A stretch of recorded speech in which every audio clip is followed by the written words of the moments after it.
When Daniel Harper saw his untouchable CEO crying alone at 3 a.m., he never imagined she'd ask him to fake being her boyfriend at a high society wedding that same night. One desperate lie, one impossible request, one chance to see the woman behind the armor. This is a story about power, loneliness, and the moment when pretending becomes something dangerously real. Watch until the end to see how a single night changed everything. Hit that like button and drop a comment with your city so I can see how far this story travels across the world. The nor'easter hit Boston like a fist. Daniel Harper stood at the bus stop on Boylston Street, collar turned up against the wind that screamed between buildings and sent snow spinning in vicious spirals. His cheap coat, bought 3 years ago at a clearance sale he'd rather forget, did almost nothing against the cold that knifed through the fabric and settled deep in his bones. Around him, the city had gone ghost town empty. Smart people were home. Safe people were warm. Daniel was neither. He checked his phone for the 4th time in as many minutes. The bus tracker app showed a red exclamation point and a message that made his stomach drop. Route 39 suspended due to weather conditions. He refreshed it twice, as if the pixels might rearrange themselves into something more forgiving. They didn't. Perfect, he muttered into the wind. Just perfect. His daughter, Sophie, was at his mother's house across town, safe, fed, probably already asleep with her stuffed rabbit tucked under one arm. She didn't know her father was stranded downtown at nearly 3 in the morning because he'd stayed late, again, trying to salvage a quarterly report that his supervisor would probably tear apart anyway. She didn't know that the overtime he logged wouldn't translate to extra pay, just a nod of acknowledgement if he was lucky. She didn't know that her father was barely holding it together most days, that the careful routine they'd built since her mother died felt like a house of cards in a windstorm. Daniel exhaled hard enough to see his breath fog white in the dark. The street was empty except for a single taxi crawling past, its off-duty light glowing like a taunt. He started walking. His apartment was 45 minutes away on foot in good weather. Tonight, it would take over an hour. His fingers were already going numb. He was 3 blocks in when he saw it. The office building rose 32 floors into the storm, all glass and steel, and the kind of architectural arrogance that said money without needing to whisper. Most of the windows were black. The cleaning crews had long since packed up and gone home. But on the 32nd floor, the executive level, the floor Daniel had only visited twice in 4 years, and both times felt like a peasant summoned to court. A single light burned behind floor-to-ceiling windows. Daniel stopped walking. It was the corner office, her office.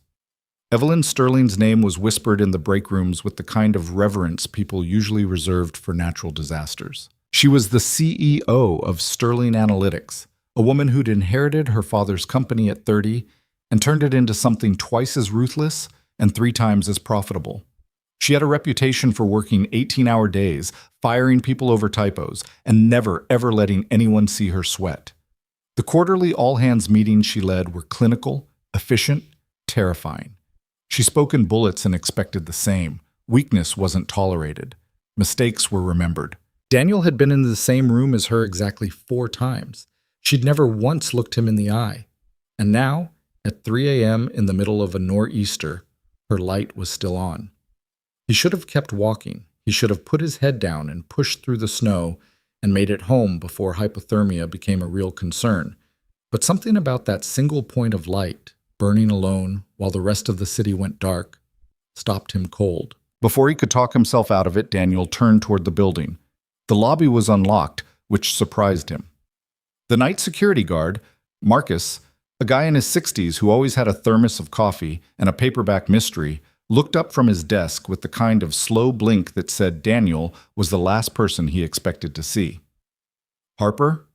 Marcus set down his book. "The hell you doing here?" "Forgot something," Daniel lied. "Won't take long." Marcus studied him for a beat, then shrugged. "Elevator's running. Don't make me come get you." "Wouldn't dream of it." The elevator ride to the 32nd floor felt longer than it should have. Daniel stared at his reflection in the polished steel doors, tired eyes, 2-day stubble, a shirt that had been wrinkled since noon. He looked like exactly what he was. A mid-level analyst who'd been treading water for years, too scared to drown and too exhausted to swim. The doors opened with the soft chime. The executive floor was silent. the kind of silence that felt expensive. Thick carpet muffled his footsteps as he walked past darkened offices with nameplates that read like a Forbes list. Chief Operating Officer, Chief Financial Officer, Executive Vice President of Strategic Development. The air smelled faintly of lemon polish and something else. Power, maybe. Or just money. Evelyn Sterling's office was at the end of the hall. Daniel could see her through the glass walls before she saw him. She was sitting at her desk, a massive slab of dark wood that probably cost more than his car, but she wasn't working. Her laptop was closed. The papers that usually covered every inch of surface space were pushed aside in a messy heap. And Evelyn Sterling, the woman who'd once reduced a senior director to tears over a missed decimal point, was crying. Not the polite, controlled kind of crying that people do in bathroom stalls when they think no one's listening. This was raw, messy, human. Her shoulders shook, her hands covered her face, her perfectly styled hair, always smooth, always intimidating, was falling loose around her face in dark waves. Daniel froze. This was private. This was something he wasn't supposed to see. He should turn around, get back in the elevator, pretend he'd never come up here in the first place. But then Evelyn looked up. Their eyes met through the glass. For 3 seconds, neither of them moved. Daniel felt his heart kick hard against his ribs. Evelyn's face went through a series of expressions so fast he almost missed them. Shock, embarrassment, anger, and then something that looked almost like relief. She stood, crossed the office in 4 long strides, opened the door. Up close, the illusion shattered completely. Her makeup was smudged, her eyes were red and swollen. The perfectly tailored suit she always wore like armor was wrinkled at the elbows. She looked breakable. "Daniel Harper," she said quietly. Her voice was hoarse. "What are you doing here?" He had no good answer. "I saw your light on." She stared at him. "And you came to check on me?" "I don't know why I came," he admitted. It was the most honest thing he'd said all week. Evelyn's jaw tightened. She looked like she was going to tell him to leave, to forget what he'd seen, to never speak of this again. But instead, she stepped back and held the door open wider. "Come in," she said. "Please." Daniel stepped inside. The office was exactly as intimidating as he'd imagined. Wall-to-wall windows overlooking the city, modern art that probably cost 6 figures, shelves lined with awards and industry accolades. But tonight, it felt different. Smaller, somehow. More human. Evelyn closed the door and leaned against it. She didn't sit, didn't try to compose herself. She just stood there, looking at him like he was a puzzle she couldn't solve. "You're going to ask what's wrong," she said. "I wasn't planning to." That seemed to surprise her. "Why not?" Daniel shrugged. "You'll tell me if you want to, or you won't. Either way, it's not my business." Evelyn let out a breath that might have been a laugh if it hadn't sounded so broken. "You're not what I expected." "What did you expect?" "Someone who'd run." She pushed off the door and walked back to her desk. For a moment, Daniel thought she was going to sit down and dismiss him. Instead, she turned and looked at him with an expression that made his stomach flip. "I need to ask you something, and I need you to say yes." Daniel's instincts screamed danger. "What kind of something?" Evelyn crossed her arms. It was a defensive posture, but on her it still looked commanding. "There's a wedding tonight. Family wedding. My cousin. She stopped, took a breath. "It's the kind of event I can't miss, and I can't go alone. So bring a date." "I don't have one." "Then don't bring one." "It's not that simple." Evelyn's voice went tight. "My ex-fiancé will be there. My mother will be there. And if I walk in alone, it will confirm everything they already think about me. That I'm cold, incapable of connection, married to my work and nothing else." She paused. "I need someone to come with me. Someone who can play the part convincingly. Someone who won't ask questions or expect anything afterward." Daniel stared at her. "You want me to pretend to be your boyfriend?" "Yes." "You're serious?"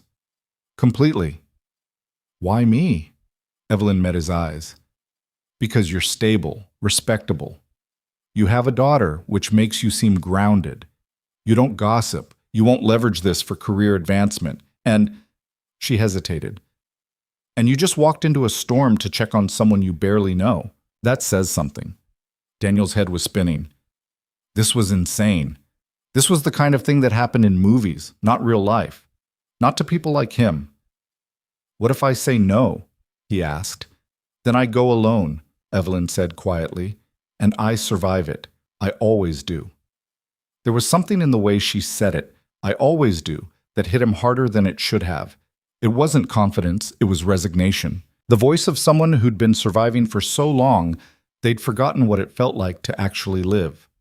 Daniel thought about Sophie, about the mortgage payment due in 2 weeks, about the fact that his direct supervisor reported to someone who reported to someone who reported to Evelyn Sterling, and saying no to the CEO, even in a situation this bizarre, felt like signing his own professional death warrant.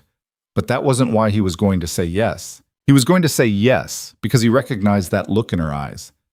He'd seen it in the mirror for months after his wife died, the exhaustion of holding yourself together when all you wanted to do was fall apart.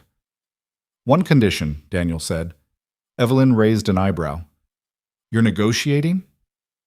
You tell me the truth afterward, about why this matters so much, about what you're really afraid of. She went very still. For a moment, he thought she'd take it back, tell him to leave, to forget the whole thing. But then she nodded, once, sharp and final. Deal, she said. Then yes, Daniel told her. I'll do it. Evelyn's shoulders dropped an inch, like a weight had lifted. Thank you. She glanced at her watch. The wedding starts at 7. We need to leave by 6. I'll have a suit sent to your apartment. I don't live close, and the buses aren't running. Then you'll stay here. It wasn't a question. Evelyn walked to a door Daniel hadn't noticed before and opened it to reveal a small room with a leather couch, a private bathroom, and a closet. I keep a spare suit on hand. It'll fit well enough. Get some rest. I'll wake you at 5. Daniel looked at the couch, then back at her. Where will you be? Working? Evelyn, I can't sleep, she said, and there was something final in her voice. I haven't been able to sleep in weeks, so I work. It's what I'm good at. She turned away before he could respond. 5 a.m., Daniel. Don't be late. The door closed between them. Daniel stood there for a long moment, feeling like he'd just agreed to something far more dangerous than a fake date. Then he stepped into the small room, closed the door, and lay down on the couch that was somehow more comfortable than his own bed. Through the door, he could hear the faint sound of Evelyn typing. He didn't sleep. At 4:58 a.m., the door opened. Daniel sat up, disoriented. For a second, he forgot where he was, forgot about the storm, the wedding, the deal he'd made. Then Evelyn stepped into the room, and it all came rushing back. She'd changed. The wrinkled suit was gone, replaced by a sleek black dress that probably cost more than he made in 3 months. Her hair was pulled back in a style that looked effortless but definitely wasn't. Her makeup was flawless. The crying woman from 3 hours ago had vanished completely, replaced by the CEO everyone feared. You're awake, she said. Hard to sleep when your brain's screaming at you that you've made a terrible decision. Evelyn's mouth twitched. It might have been a smile. The suit's hanging in the closet. Shower if you need to. We leave in 45 minutes. She turned to go, but Daniel stopped her. Evelyn. She looked back. Are you okay? It was a simple question, the kind people asked 100 times a day without meaning it. But Daniel meant it, and Evelyn seemed to know that because her expression shifted, just for a second, into something softer. Ask me again after tonight, she said. Then she was gone. Daniel found the suit hanging exactly where she'd said. It was charcoal gray, perfectly tailored, with a white shirt and a dark tie that looked like it cost more than his entire wardrobe. He showered in the marble bathroom, shaved with a razor he found in a drawer, and put on the suit that fit him like it had been made for his body. When he looked in the mirror, he barely recognized himself. The exhausted analyst was gone. In his place stood someone who looked like he belonged at a high society wedding, like he could stand next to Evelyn Sterling and not look like an imposter. Fake it till you make it, he thought. Story of my life. He stepped out of the room at 5:42 a.m. Evelyn was waiting by the elevator, wearing a long coat over her dress. She looked him up and down, and something shifted in her expression. Surprise, maybe. Or approval. You clean up well, she said. You sound shocked. I'm rarely wrong about people, but I might have underestimated you. She pressed the elevator button. We need to get our story straight before we arrive. What story? How we met. How long we've been together. Why we kept it quiet. The elevator doors opened, and they stepped inside. My family is perceptive. If we contradict each other, they'll know. Daniel leaned against the elevator wall. How long have we been dating? 3 months, Evelyn said without hesitation. Long enough to be serious, short enough that it's not strange they haven't met you yet. How did we meet? You stayed late one night to finish a report. I was working late, as always. We started talking. She glanced at him. The truth is easier to remember than a lie. Keep it simple. Why did we keep it secret? Office policy. Power dynamics. We wanted to make sure it was real before going public. Evelyn's voice was clinical, like she was presenting a business proposal. You're a widower. You have an 8-year-old daughter named Sophie. You're cautious about introducing new people into her life, which is why I haven't met her yet. Daniel's chest tightened. You did your homework. I always do. The elevator reached the ground floor. One more thing. What? Evelyn turned to face him fully. They're going to judge you, my mother especially. She'll look at you and see someone who isn't good enough, who doesn't belong, who's clearly using me for career advancement. Don't take it personally. She does it to everyone. Comforting. I'm not trying to comfort you. I'm trying to prepare you. Her eyes were sharp, assessing. If at any point tonight you want to leave, tell me. I'll make an excuse and we'll go. No questions asked. Daniel studied her face, the perfect makeup, the controlled expression, the armor she'd rebuilt in the span of an hour. What about you, if you want to leave? Evelyn's jaw tightened. I won't. But if you do, then I'll tell you, she said quietly. That's the deal, isn't it? Honesty? After tonight, Daniel reminded her, you promised. I remember. They walked out into the storm. The snow had eased from blizzard to steady fall, but the city was still buried under a foot of white. The streets were empty except for a handful of plows working through the night, and there, parked at the curb like something out of a dream, was a black Mercedes with tinted windows. A driver stepped out and opened the back door. Evelyn slid in without a word. Daniel followed, sinking into leather seats that were heated and smelled faintly of expensive perfume. The door closed, sealing them into a quiet cocoon of warmth. The driver pulled away from the curb. For the first few minutes, neither of them spoke. Daniel watched the city slide past the window, shuttered shops, empty intersections, a world on pause. Beside him, Evelyn sat perfectly still, her hands folded in her lap, her breathing controlled. Tell me about your family, Daniel said finally. Evelyn didn't look at him. What do you want to know? Start with your mother. Margaret Sterling. Evelyn's voice went flat. She married my father when she was 22, spent 30 years as the perfect corporate wife, hosting dinners, managing his image, making sure everything looked flawless from the outside. When he died, she expected me to step into his role and her role. Run the company, but also get married, have children, be the daughter she'd groomed me to be. She paused. I chose the company. And she hasn't forgiven you. She thinks I'm broken, incapable of love, too much like my father and not enough like her. Evelyn's fingers tightened slightly. She might be right. You don't believe that. Don't I? Evelyn finally looked at him. I work 16-hour days. I can't remember the last time I had dinner with someone who wasn't a client or a board member. I look at couples and feel nothing but... She stopped. It doesn't matter. It does, Daniel said. Or you wouldn't have asked me to do this. Evelyn turned away. My brother will be there too. William, he's... A ghost of a smile crossed her face. He's the opposite of me. Easy, charming. Everyone loves him. He works in marketing, shows up to every family event, dates people without treating it like a business transaction. He's what my mother wishes I was. Sounds like you're close. We were. Before I became CEO. Now he looks at me like I'm a stranger. Her voice went quiet. He's not wrong.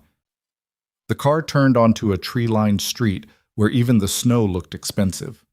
And your ex-fiancé? Daniel asked. Nathaniel? Evelyn went rigid. What about him?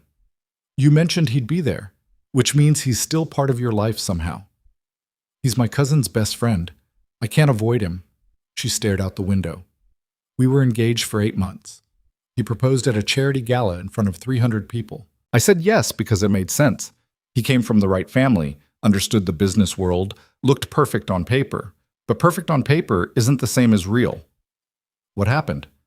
He wanted me to step back, not give up the company entirely, but delegate more, work less, focus on building a life with him. He said I was married to my job and he was tired of being the mistress. Evelyn's laugh was bitter. I told him the job was there first. He left 3 weeks later. Do you regret it? She was quiet for a long time. I regret that I didn't feel anything when he left. No heartbreak. No relief. Just nothing. Like I'd lost a business partner, not a fiancé. She looked at him. That's what scares my mother. That's what Nathaniel will use against me tonight. The proof that I'm exactly what they think I am. Cold, unfeeling, incapable of putting another person first. You're here, Daniel pointed out, asking for help. That's not nothing. I'm asking for a performance, not connection. Are you? Daniel shifted to face her. Because from where I'm sitting, you could have hired an actor, paid someone to play the part and disappear afterward. But you asked me, someone who works for you, someone who'll still be there on Monday morning. That's not risk-free, Evelyn.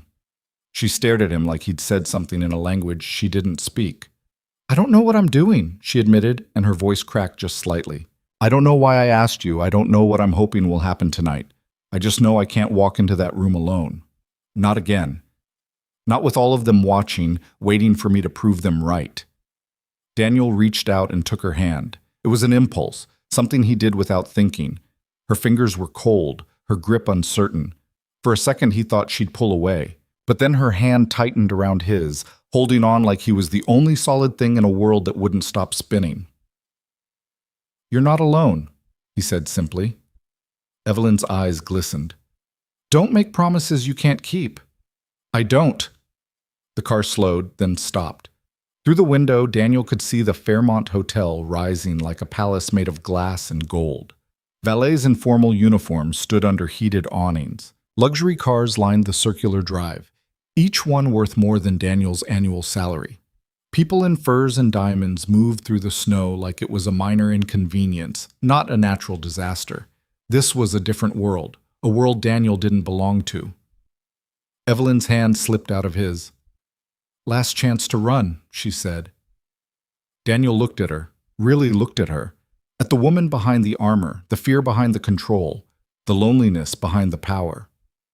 I'm not running, he said. The driver opened the door, and together they stepped out into the storm. The heat hit first, outdoor heaters blasting warmth across the entrance, turning the snow into a curtain of steam. A doorman in white gloves welcomed them with a practiced smile. Inside, the lobby was all marble columns and crystal chandeliers, the kind of space designed to make you feel small. Evelyn didn't look small. She walked like she owned the building, her chin up, her stride confident. Daniel stayed close, matching her pace. A few heads turned as they crossed the lobby, recognition flickering across expensive faces. Evelyn ignored them all. They reached the ballroom doors. Evelyn stopped, turned to him. Ready? No, Daniel said honestly. But let's do it anyway. Her mouth curved. Good answer. She took his arm. The doors opened, and Daniel stepped into a world he'd only ever seen in magazines.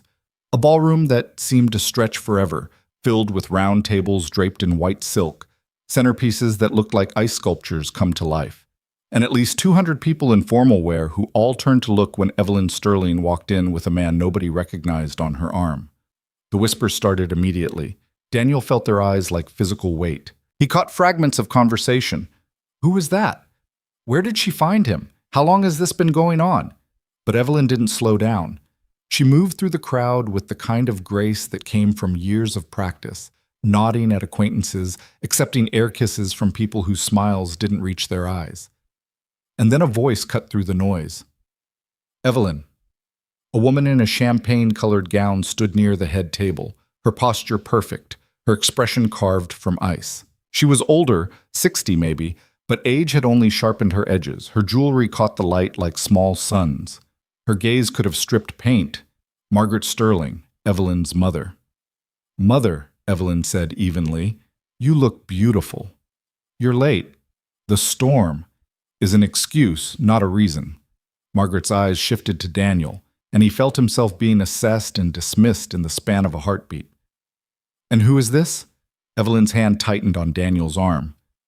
This is Daniel Harper, my boyfriend. The word hung in the air like a grenade. Margaret's expression didn't change, but something flickered behind her eyes. Surprise, maybe. Or calculation. Boyfriend, she repeated slowly. How unexpected. We've been seeing each other for 3 months, Evelyn continued, her voice steady. I wanted to wait until it was serious before introducing him to the family. 3 months. Margaret's smile was razor thin, and this is the first I'm hearing of it. How modern of you, Evelyn, to keep such things private. Daniel felt the subtext like a slap. Another secret. Another way you've shut me out. He extended his hand. It's a pleasure to meet you, Mrs. Sterling. Margaret looked at his hand like it was something that had crawled out of the snow. Then, with obvious reluctance, she took it. Her grip was limp, perfunctory. Harper, she said. That's not a name I recognize. What do you do, Mr. Harper? Here it was, the moment Evelyn had warned him about. I'm an analyst, Daniel said evenly. I work at Sterling Analytics. Margaret's eyebrows rose a fraction. You work for my daughter. With her, Daniel corrected gently. Not for her, at least not when we're off the clock. It was a small distinction, but Evelyn's fingers relaxed slightly on his arm. Margaret's smile sharpened. How convenient. Mother, Evelyn started. I'm sure Mr. Harper is very competent, Margaret continued, her tone suggesting the exact opposite. And I'm sure you've thought very carefully about the optics of dating an employee. After all, you've always been so concerned with appearances. The words landed like stones. Evelyn's face remained perfectly composed, but Daniel felt the tension radiating off her in waves. He stepped in before she could respond. Actually, he said, Evelyn's the one who wanted to keep things quiet. I was ready to go public weeks ago, but she was concerned about how it might affect my position at the company. She didn't want anyone to think I was getting preferential treatment. It was a lie, a complete fabrication, but it shifted the narrative just enough. Margaret studied him with new interest. How noble of you both. She turned to Evelyn. Your brother is at the bar. You should say hello before the ceremony starts. Her gaze flicked back to Daniel. I'm sure Mr. Harper can entertain himself for a few minutes. It was a dismissal. A test. Can he survive without you? Evelyn hesitated. Daniel squeezed her hand gently, then let go. Go, he said quietly. I'll be fine. She looked at him for a beat too long, then nodded and walked away. Margaret watched her go, then turned back to Daniel with an expression that could have cut glass. Let me be frank, Mr. Harper, she said, all pretense of politeness gone. I don't know what game you're playing, but I know my daughter. She doesn't date. She doesn't bring men to family events. And she certainly doesn't fall for anyone who works beneath her. Her voice dropped. So, whatever arrangement you two have made, whatever leverage you think you've gained, I suggest you enjoy it while it lasts. Because Evelyn always chooses the company. Always. And you, Mr. Harper, are not the company. Daniel held her gaze. You're right about one thing, he said quietly. Evelyn does put the company first, but maybe that's because she spent her whole life believing that's all she's allowed to be. That wanting anything else makes her weak or broken. He paused. I think you're wrong about her, and I think she's starting to realize you're wrong too. Margaret's eyes narrowed. You're bolder than you look. I'm honest. There's a difference. For a long moment they stood there, two people from entirely different worlds, neither willing to back down. Then Margaret smiled, and it was the most dangerous expression Daniel had seen all night. We'll see, she said. Won't we? She turned and walked away, leaving Daniel standing alone in a room full of strangers who were all pretending not to watch him. He exhaled slowly, his heart pounding. This was going to be a very long night. Daniel made his way to the bar, weaving through clusters of guests who spoke in the kind of hushed, performative tones that suggested every conversation was being recorded for posterity. He could feel eyes tracking him, Not hostile exactly, but curious, assessing, trying to figure out where he fit in the carefully calibrated social hierarchy of a world he'd never been invited to join. The bartender, a young woman with impeccable posture and a smile that had been workshopped to perfection, greeted him with practiced warmth. "What can I get you, sir?" "Whiskey." "Neat. Any preference?" Daniel glanced at the shelf behind her. Bottles he couldn't pronounce, labels that probably cost more than his weekly grocery budget. "Dealer's choice." She poured something amber into a crystal tumbler and slid it across the polished wood. Daniel took a sip and tried not to wince at the price tag he could taste in every drop. Smooth, expensive, the kind of thing people drank when they wanted you to know they had money. "First time at one of these?" The voice came from his left, a man about Daniel's age, maybe a few years younger, with an easy smile and the kind of face that belonged on magazine covers. He wore his tuxedo like it was jeans and a t-shirt, comfortable in a way that suggested he'd been born into rooms like this. "That obvious?" Daniel asked. The man laughed. "Only to people who know what to look for. William Sterling." He extended his hand. "Evelyn's brother." Daniel shook it, feeling the kind of firm, confident grip that came with a lifetime of handshakes at charity galas and corporate fundraisers. "Daniel Harper."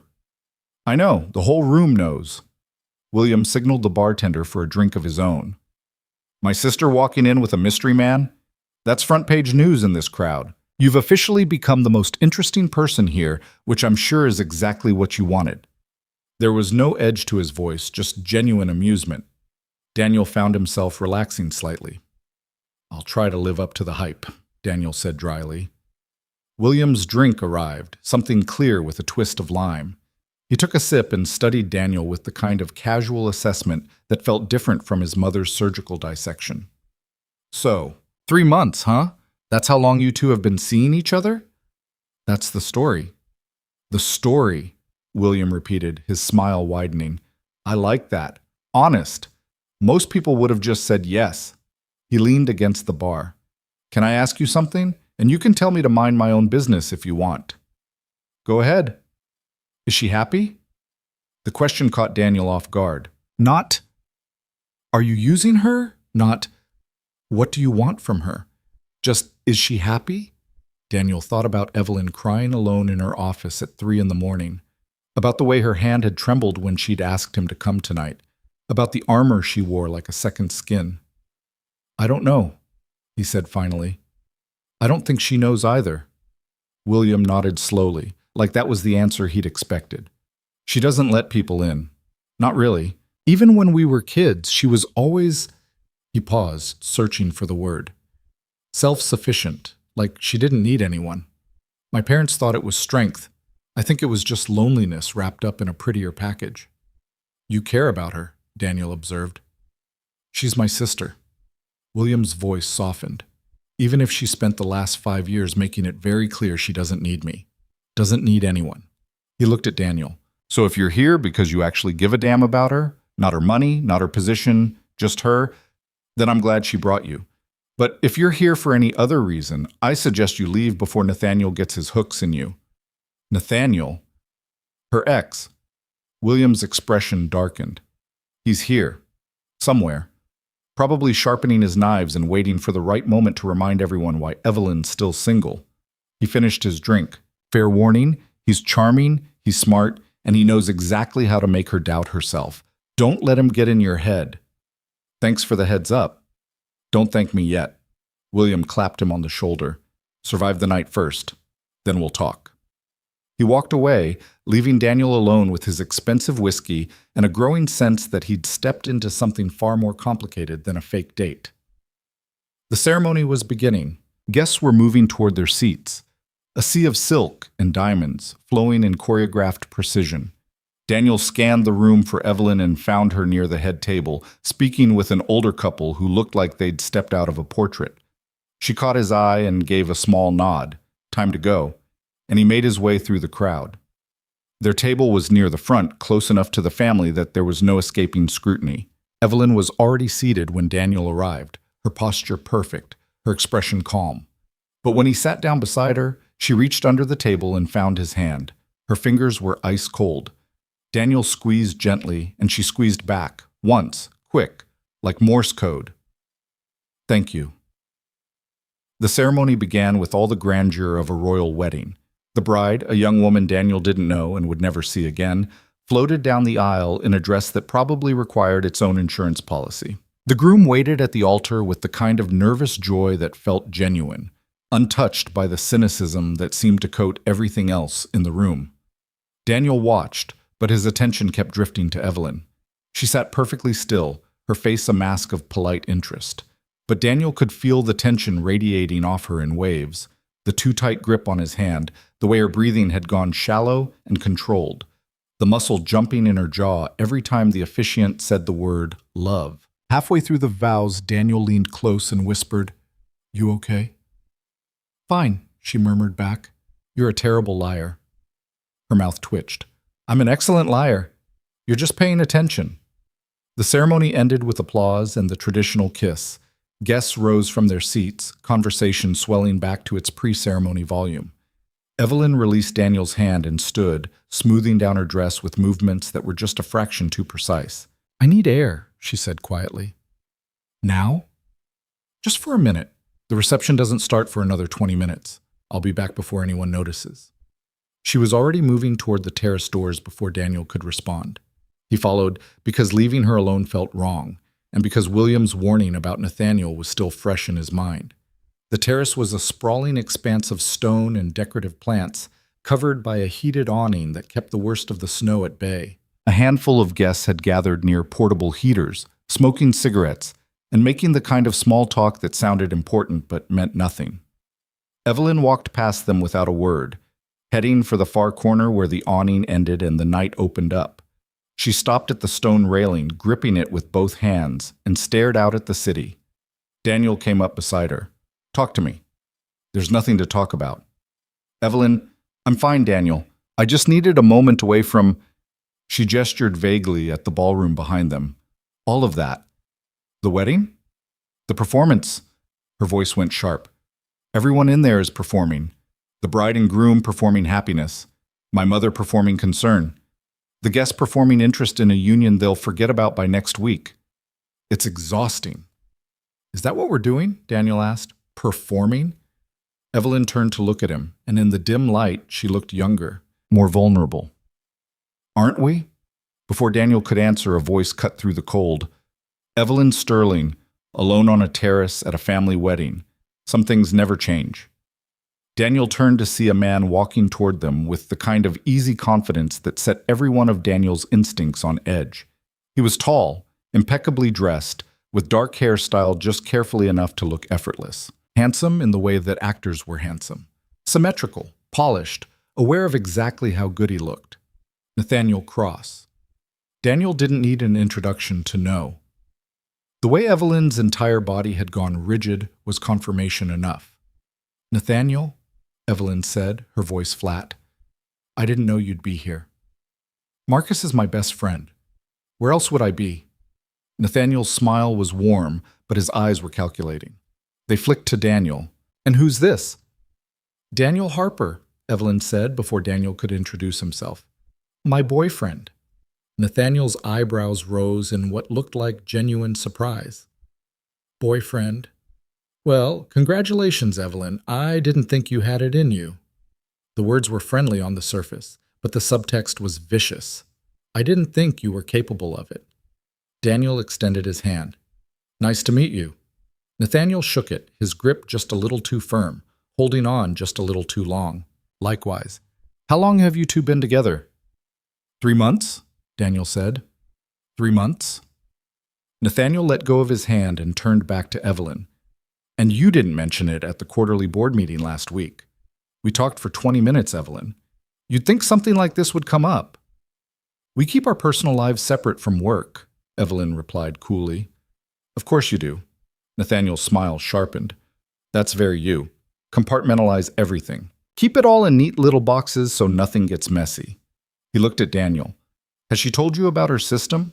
Color-coded calendars, scheduled personal time, relationships that fit between the margins of quarterly reports?" "Nathaniel," Evelyn's voice carried a warning. "I'm just curious. Nathaniel continued, ignoring her. What does dating Evelyn Sterling look like? Do you have a standing appointment? Tuesday evenings from 7 to 9, romance block, subject to cancellation if a client call runs long. Daniel felt anger spike hot in his chest, but he kept his voice level. It looks like any relationship. We spend time together. We talk. We figure it out as we go. You talk, Nathaniel repeated, like the concept was foreign. About what? The weather? Her feelings? Because in the 8 months we were engaged, I'm not sure Evelyn and I had a single conversation that wasn't about logistics or optics or which charity gala we'd attend next. That says more about you than it does about her, Daniel said quietly. The air went sharp. Nathaniel's smile didn't falter, but something dangerous flickered behind his eyes. Careful, Daniel. You've known her for 3 months. I knew her for 3 years. I know exactly who Evelyn Sterling is. And more importantly, I know who she isn't. Then you don't know her at all, Daniel shot back. Is that what she told you? Nathaniel laughed, but there was no humor in it. Let me guess, she's different with you. She opens up. She shares things she's never shared with anyone else. She makes you feel special, like you're the one person who finally understands her. He stepped closer. That's the same story she told me, Daniel. The same performance. And it lasted right up until the moment I asked her to actually prioritize something other than work. Enough, Evelyn said, her voice cutting through the tension like a blade. You don't get to do this, Nathaniel. You don't get to show up here and tear me apart for the entertainment of whatever audience you're performing for. I'm not performing, Nathaniel said, and for the first time his mask slipped. Beneath the charm, Daniel saw something raw, hurt. I'm telling the truth you never wanted to hear when we were together. You can't do this, Evelyn. You can't have a real relationship. You're too afraid, too damaged, too... Stop. Daniel's voice was quiet but absolute. He stepped between them, putting himself physically between Nathaniel and Evelyn. You need to walk away, now. Nathaniel stared at him. Or what? Or I'll make you, Daniel said evenly. And we'll both regret it, but you'll regret it more. For a long moment, nobody moved. The only sound was the wind howling against the awning and the distant murmur of the party inside. Then Nathaniel's smile returned, colder now, sharper. She'll break your heart, he said to Daniel, just like she broke mine. And when she does, don't say I didn't warn you. He turned and walked back inside, leaving Daniel and Evelyn alone in the cold. Evelyn didn't move, didn't speak. She just stood there, staring at the place where Nathaniel had been, her breathing shallow and uneven. Evelyn, don't. Her voice was barely a whisper. Don't ask if I'm okay. Don't tell me he's wrong. Just don't. Daniel ignored her. He moved to stand in front of her, blocking her view of the ballroom, forcing her to look at him instead of the ghost Nathaniel had dragged out into the light. Is he right? Daniel asked. Evelyn's eyes snapped to his. What? Is he right about you? Are you incapable of this? Of connection? Of putting someone else first? Her face crumpled. I don't know. Then let's find out. Daniel took her hands. They were shaking. Right here, right now. No performance, no armor. Just you and me and the truth. Why did you really ask me to come tonight? I told you. The real reason, Evelyn. She stared at him, her eyes filling with tears that she furiously tried to blink away. Because I'm tired, she said, her voice breaking. I'm so tired of being alone, of walking into rooms like this and having everyone look at me like I'm some kind of cautionary tale. The woman who chose her career over love. The ice queen who can't feel anything. I'm tired of proving I don't need anyone, Daniel, because the truth is... She stopped, her breath hitching. The truth is what? Daniel asked gently. The truth is, I do need someone. The words came out raw, ragged. I need someone to look at me and see more than the CEO, more than the quarterly earnings, more than the perfect, polished version I show the world. I need someone to see me falling apart at 3 a.m. and not run. Not fix me. Just stay. Tears were streaming down her face now, cutting tracks through her perfect makeup. And you asked me, Daniel said, because I did stay. I asked you because you're the only person who's looked at me in years and seen a human being instead of a brand. Evelyn's voice shook. And I'm terrified that Nathaniel's right, that I don't know how to do this, That I'll hurt you or push you away or... Stop, Daniel said. He squeezed her hands. Stop running the worst-case scenario. You want the truth? Here it is. I don't know if you're capable of a relationship. I don't know if I am either. I've been a ghost for 3 years, Evelyn. I've been going through the motions, raising my daughter, showing up to work, but I haven't been alive. Not really. Not since my wife died. Evelyn stared at him. Her name was Sarah, Daniel continued, his voice steady but soft. We met in college, got married young, had Sophie when we were 25. He paused, remembering. She was light, you know? The kind of person who walked into a room and made it warmer just by being there. And then one night, black ice on Route 2, and she was gone, just like that. No warning, no goodbye. Daniel, the first year was survival mode. Get Sophie to school, make dinner, pay the bills. Don't think about this empty side of the bed. The second year was worse because the shock wore off, and all I had left was the absence. People stopped asking how I was doing. They expected me to be okay, to move on, and I pretended I had, because that's what you do. He met her eyes.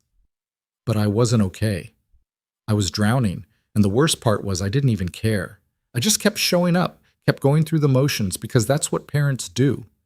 That's what responsible people do. And then tonight, I saw you crying alone in that office, and for the first time in 3 years, I felt something. Not attraction, not pity, just recognition.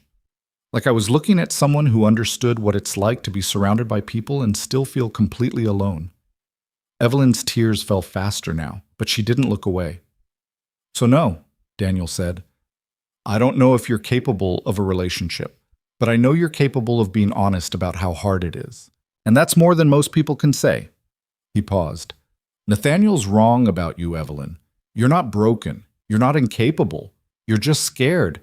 And that's okay, because so am I.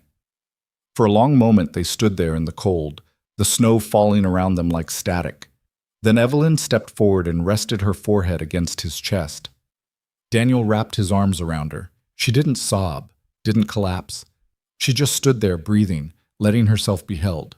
And Daniel held her without trying to fix anything, without offering platitudes or promises. Just presence, just proximity. When she finally pulled back, her makeup was ruined and her hair was falling loose, and she looked nothing like the polished CEO who'd walked into the ballroom an hour ago. She looked real. Thank you, she whispered. For what? For staying. Before Daniel could respond, the terrace door opened and a woman's voice called out, Evelyn, they're starting the toast. Evelyn straightened, wiping at her eyes with the back of her hand. We should go back inside. You don't have to. Yes, I do. She looked at him. But I don't have to do it alone, right? Daniel smiled. Right. She took his hand, and together they walked back toward the light and noise of the ballroom. Inside, the reception was in full swing. Dinner had been served, plates of food so artfully arranged they looked like paintings. Champagne flowed. A string quartet played something classical in the corner. People laughed and talked and performed the rituals of wealth with practiced ease. Evelyn and Daniel made their way back to their table, where William was already seated, nursing a glass of red wine. He looked up when they approached, his eyes immediately zeroing in on Evelyn's face. You okay? He asked. I'm fine. You're a terrible liar. Evelyn almost smiled. So I've been told. They sat down. Daniel noticed that the other seats at their table were occupied now. Couples he didn't recognize, making polite conversation about vacation homes and investment portfolios. One of the women, a blonde in a dress that probably cost more than Daniel's car, leaned toward Evelyn with a smile that didn't reach her eyes. Evelyn, darling, it's been ages. How's the company? Thriving, Evelyn said smoothly. We just closed a major acquisition last quarter. How wonderful.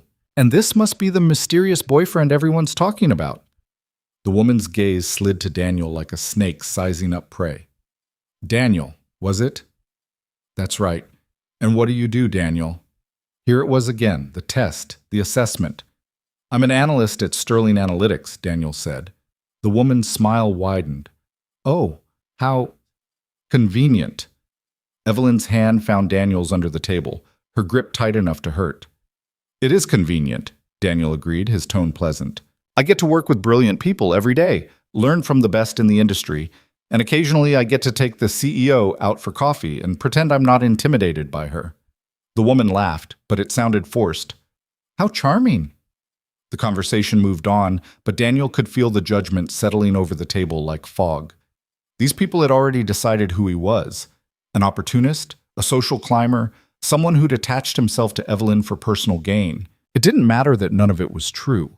The narrative was more important than the reality. The toasts began. The best man, Marcus, the groom's brother, stood and delivered a speech that was equal parts heartfelt and funny. The maid of honor followed with a story about the bride that made everyone laugh. Then Margaret Sterling rose from her seat at the head table, champagne glass in hand, and the room went silent. "Good evening, everyone," Margaret began, her voice carrying effortlessly across the ballroom.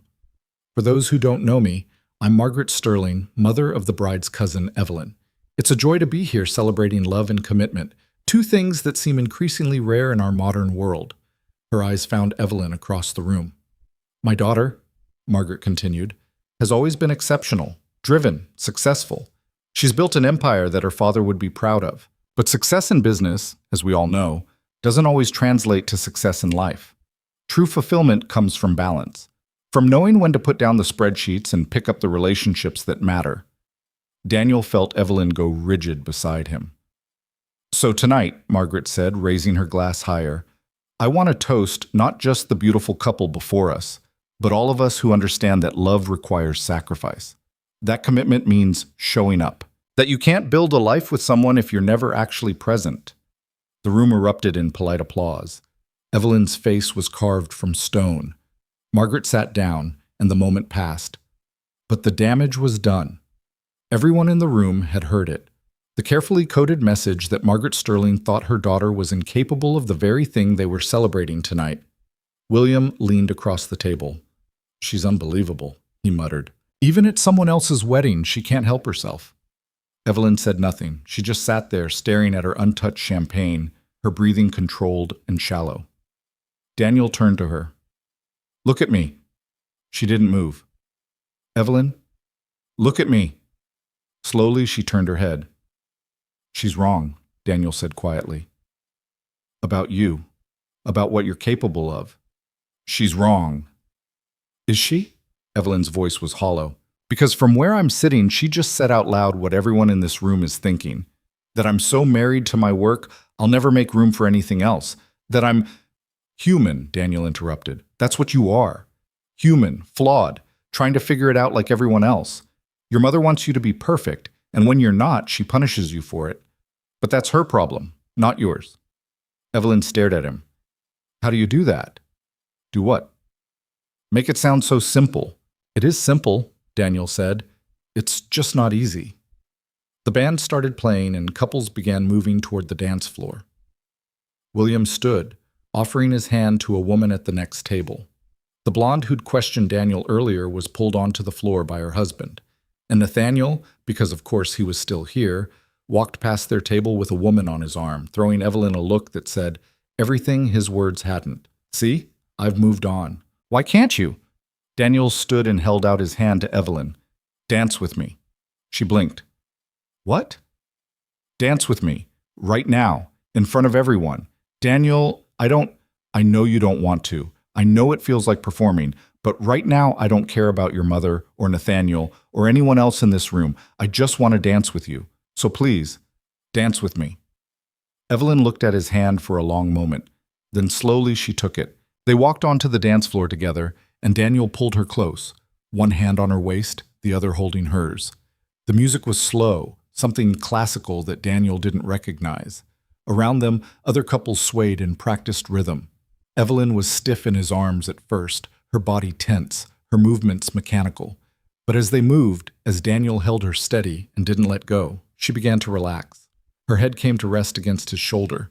Her hand tightened on his. "I don't know how to do this," she whispered. "Do what?" "Be vulnerable. Let someone in. I've spent so long building walls. I don't know how to take them down." "Then don't," Daniel said. "Not all at once. Just open a door. Let me stand in the doorway. We'll figure out the rest as we go." She lifted her head to look at him, and Daniel saw something shift in her expression. The fear was still there, but beneath it was something else. Something softer, something that looked almost like hope. And then, without thinking, without planning, Evelyn leaned up and kissed him. It was soft at first, tentative, testing. But then Daniel kissed her back, and everything else fell away. The ballroom, the guests, the performance. It all disappeared, and there was only this. The two of them, holding on to each other like they were the only solid thing in a world that wouldn't stop spinning. When they finally pulled apart, Daniel could hear the whispers starting, could feel the weight of 100 eyes watching them. But Evelyn didn't seem to notice. She was looking at him like he'd just handed her something she'd been searching for her entire life.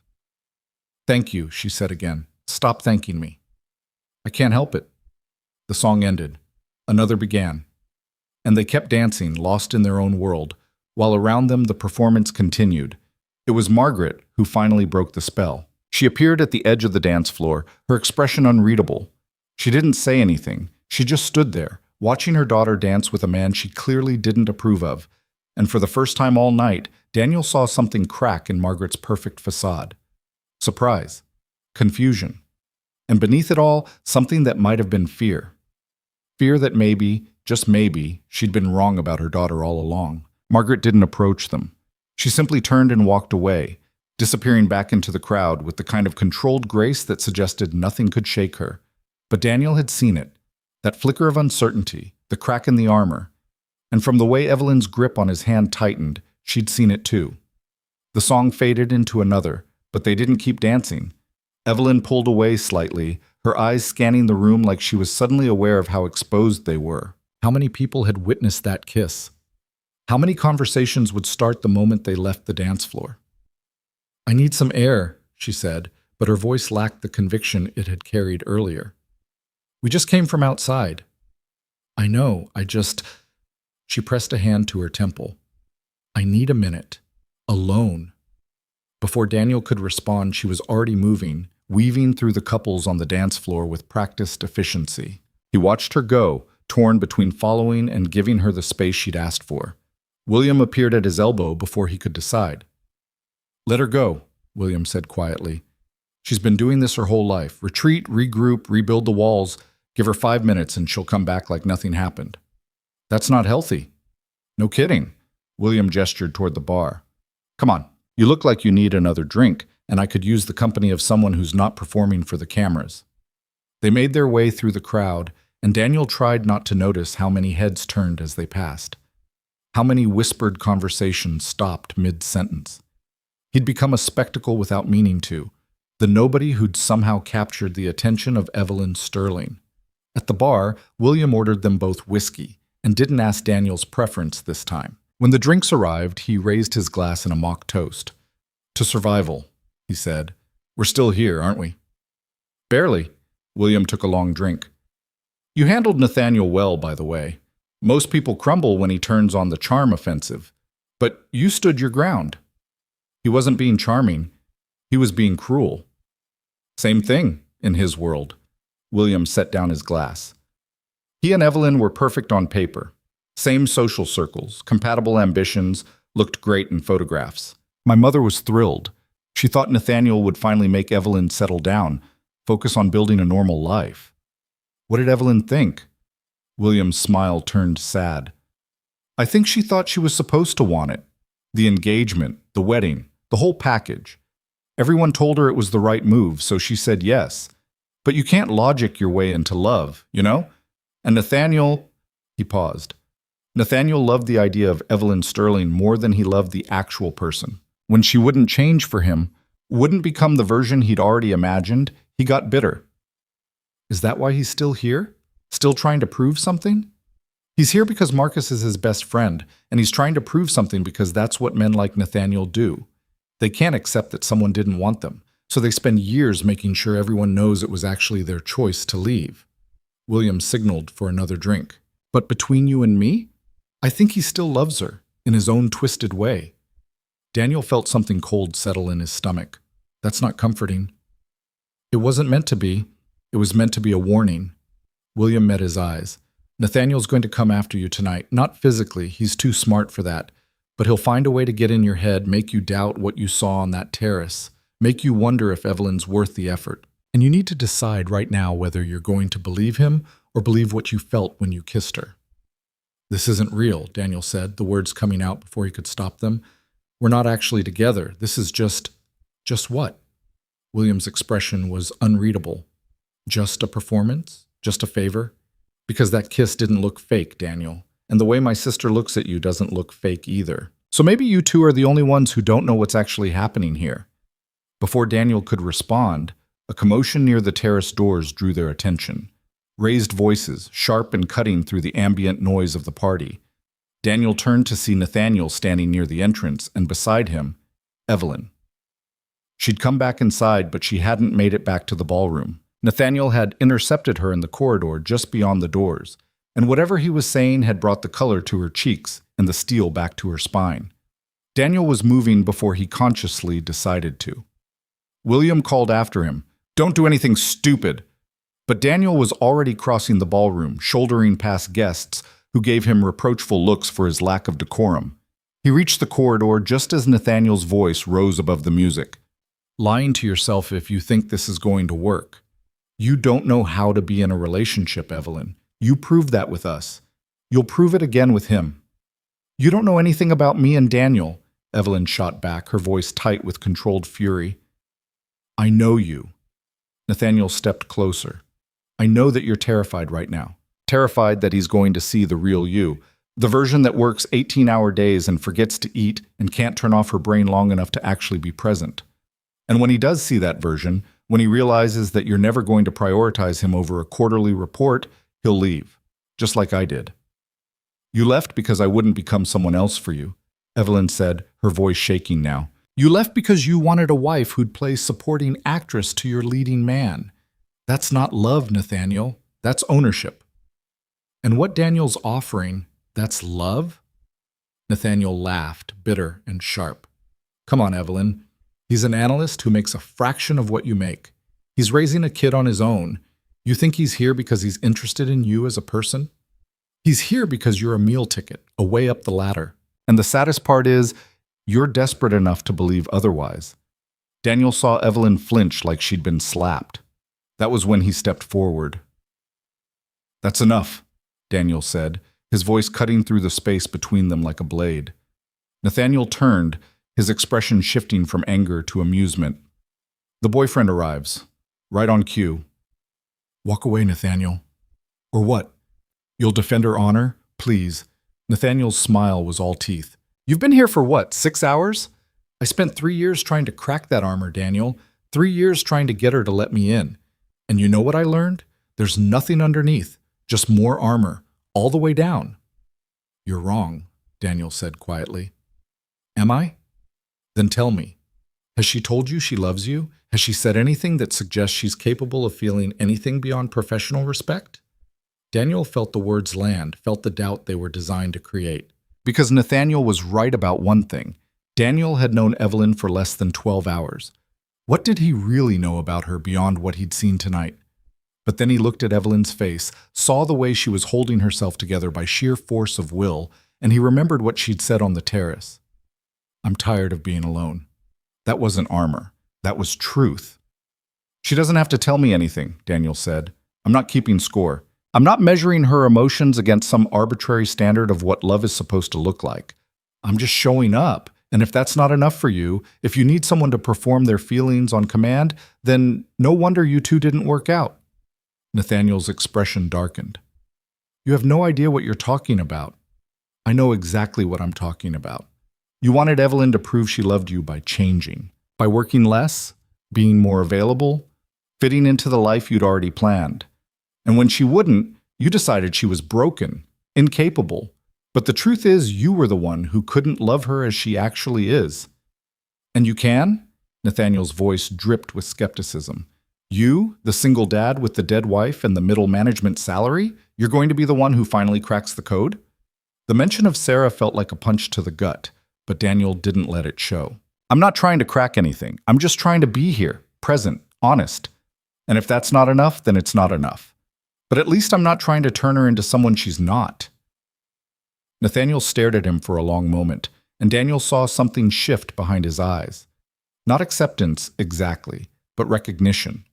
Like he was seeing Daniel, really seeing him, for the first time. You actually believe that, Nathaniel said quietly. You actually think you can make this work. I don't know if I can, Daniel admitted, but I'm willing to try, and that's more than you ever gave her. The corridor went silent. Evelyn was staring at Daniel with an expression he couldn't quite read. Shock, maybe, or gratitude, or something else entirely. Nathaniel opened his mouth, closed it, then shook his head. You're going to regret this, he said finally. Both of you. He looked at Evelyn. When it falls apart, and it will fall apart, don't come looking for sympathy. You made your choice. He turned and walked away, his footsteps echoing in the empty corridor. For a moment, neither Daniel nor Evelyn moved. Then Evelyn let out a breath that sounded like it had been trapped in her lungs for hours. Thank you, she whispered. Stop thanking me. I mean it, Daniel. What you just said was true. He stepped closer. Every word. But we need to talk. Somewhere private, not here. She nodded, her eyes bright with unshed tears. The terrace. They walked back outside together, past the few remaining smokers who were too absorbed in their own conversations to notice. The temperature had dropped even further, and the snow was falling harder now, thick flakes that caught in Evelyn's hair and melted on Daniel's borrowed suit. Evelyn led him to the far corner, away from the heaters and the light, where the darkness felt almost solid. When she turned to face him, her composure finally shattered completely. I can't do this, she said, her voice breaking. I can't keep pretending I'm fine, that I have it all together, that I'm not terrified every single second that I'm going to fail. At work, at this, at everything. Then stop pretending, Daniel said. I don't know how. Yes, you do. You're doing it right now. He took her cold hands in his. You're telling me the truth. That's all you have to do. Evelyn shook her head, tears spilling over. You don't understand. I've spent my entire life being told that emotions are weakness, that vulnerability is failure. My father ran a company on discipline and control, and when I took over, everyone was waiting for me to prove I couldn't handle it. So I became harder, colder. I pushed everyone away because I thought that's what strength looked like. And now? Now I'm 35 years old, and I have everything I'm supposed to want. The company, the money, the respect. But I go home to an empty apartment every night, and I can't remember the last time someone touched me without wanting something in return. Her voice cracked. I'm so lonely, Daniel. I'm so tired of being lonely. Daniel pulled her close, wrapping his arms around her as she broke down completely. She sobbed against his chest, deep, wrenching sounds that seemed to come from somewhere she'd kept locked away for years. He held her tighter, one hand tangled in her hair, the other pressed against her back. I've got you, he murmured. I've got you. Why are you doing this? Evelyn asked between sobs. Why are you still here? You don't owe me anything. This was supposed to be simple. One night, one favor, and then we'd go back to normal. But now it's not simple, Daniel finished. I know. She pulled back to look at him, her face wet with tears, her makeup completely ruined. I don't know how to do this. I don't know how to let someone in. I don't know how to be the person you need me to be. I don't need you to be anyone but yourself, Daniel said. That's the whole point. I'm not here because I want you to change. I'm here because I saw you at your lowest, and I didn't run. And you know what? I don't want to run. I want to know what happens next. I want to know who you are when you're not performing, when you're not trying to be perfect. What if that person disappoints you? What if she doesn't? Evelyn stared at him, her breathing ragged. You make it sound so easy. It's not easy, but it's simple. You stop running. You stop hiding. You let me see you, really see you, and we figure out if this thing between us is real or just two lonely people finding comfort in the storm. And if it's not real, then at least we tried, Daniel said. At least we were honest. That's more than most people can say. Evelyn's hands came up to frame his face, her touch gentle, despite the trembling in her fingers. I'm scared, she whispered. Me too. What are you scared of? Daniel thought about Sarah, about the year after she died when he'd been so numb he couldn't feel anything at all, about the slow, painful process of learning to be human again, to let himself want things, to risk the possibility of loss. "I'm scared that if I let myself care about you, I'll lose you too," he said quietly. "I'm scared that this will end badly, and I'll have to explain to my daughter why another person she got attached to disappeared. I'm scared that I'm not enough, that I can't give you what you need because I'm still figuring out how to put myself back together." "You seem pretty together to me." "I'm good at pretending too." Daniel's smile was sad. "You're not the only one who performs, Evelyn. I've been performing stability for 3 years, playing the role of the dad who's got it all figured out. But the truth is, I'm barely holding on most days. And tonight, standing here with you, is the first time in 3 years I've felt actually present in my own life." Evelyn's eyes filled with fresh tears. "We're a mess." "Yeah, we are. So what do we do?" Before Daniel could answer, the terrace door opened and William stepped out. He took one look at them, Evelyn's tear-streaked face, Daniel's protective stance, and held up his hands. "Sorry to interrupt, but you two need to get back inside, now." "William, I'm serious, Evelyn. Nathaniel's talking to Mother, and from the looks of it, he's telling her exactly what he thinks about your new boyfriend." Evelyn went pale. "What?" "He's making a scene. Politely, of course, because that's how people like him operate. But he's planting seeds, asking questions, making sure everyone knows that Daniel works for you, and wondering aloud whether that's appropriate." William's expression was grim. "If you don't get in there and control the narrative, Mother's going to do it for you, and I promise you won't like her version." Evelyn looked at Daniel, panic clear in her eyes. "I should go alone." "No," Daniel said firmly. "We go together. That's the whole point, remember? You're not alone in this." "Daniel, if Nathaniel's telling people about the power dynamics, about you working for me, then we tell them the truth, that we kept it private because we were trying to protect both our careers, that we're serious about each other, that we don't give a damn what anyone thinks." He squeezed her hand. "Unless you do give a damn. In which case, tell me now, and I'll walk away." Evelyn stared at him for a long moment, and Daniel could see the war happening behind her eyes. The part of her that wanted to retreat, to handle this alone, to push him away before he could get hurt, and the part of her that was tired of being alone, tired of fighting every battle by herself, tired of pretending she didn't need anyone. Finally, she took a deep breath. "Okay, together." They walked back inside, William leading the way. The ballroom felt different now. The energy had shifted from celebration to something sharper, more alert. People weren't dancing anymore. They were clustered in groups, talking in low voices, and Daniel could feel their eyes tracking Evelyn's progress across the room. Margaret was approaching, her expression smoothed into approaching, her expression smoothed into something politely concerned. "Evelyn, darling," Margaret said, her voice carrying across the surrounding tables. "Nathaniel was just sharing some interesting information about your relationship with Mr. Harper." Evelyn's spine straightened. "Was he?" "He mentioned that Mr. Harper is employed at Sterling Analytics. In your department, in fact." Margaret's smile was razor thin. "I'm curious why you didn't mention that detail earlier. It seems rather relevant, don't you think?" The surrounding conversations died. Everyone was listening now. "I didn't mention it because it's not relevant," Evelyn said calmly. "Daniel and I kept our relationship private to avoid exactly this kind of speculation. But since Nathaniel seems determined to make it everyone's business, let me be clear. Daniel and I are together. We have been for 3 months, and yes, he works at my company, but that doesn't diminish what we have or make it somehow inappropriate." "Doesn't it?" Nathaniel's voice was smooth, reasonable. "Come on, Evelyn, you're the CEO. He's an analyst. The power dynamics alone are managed through proper channels," Evelyn interrupted. "Daniel reports to a supervisor who reports to a director who reports to someone who reports to me. There are 4 levels of separation. We disclose the relationship to HR. We follow every guideline designed to prevent conflicts of interest. And frankly, Nathaniel, my personal life stopped being your concern the moment you walked out." Nathaniel's jaw tightened. "I'm just looking out for you." "No, you're not. You're trying to embarrass me in front of my family because you're still angry that I wouldn't change who I am to make you comfortable." Evelyn's voice was steady, but Daniel could hear the emotion beneath it. "You want everyone here to look at Daniel and see an opportunist. To look at me and see someone so desperate for connection that I'd compromise my ethics. But that says more about you than it does about us."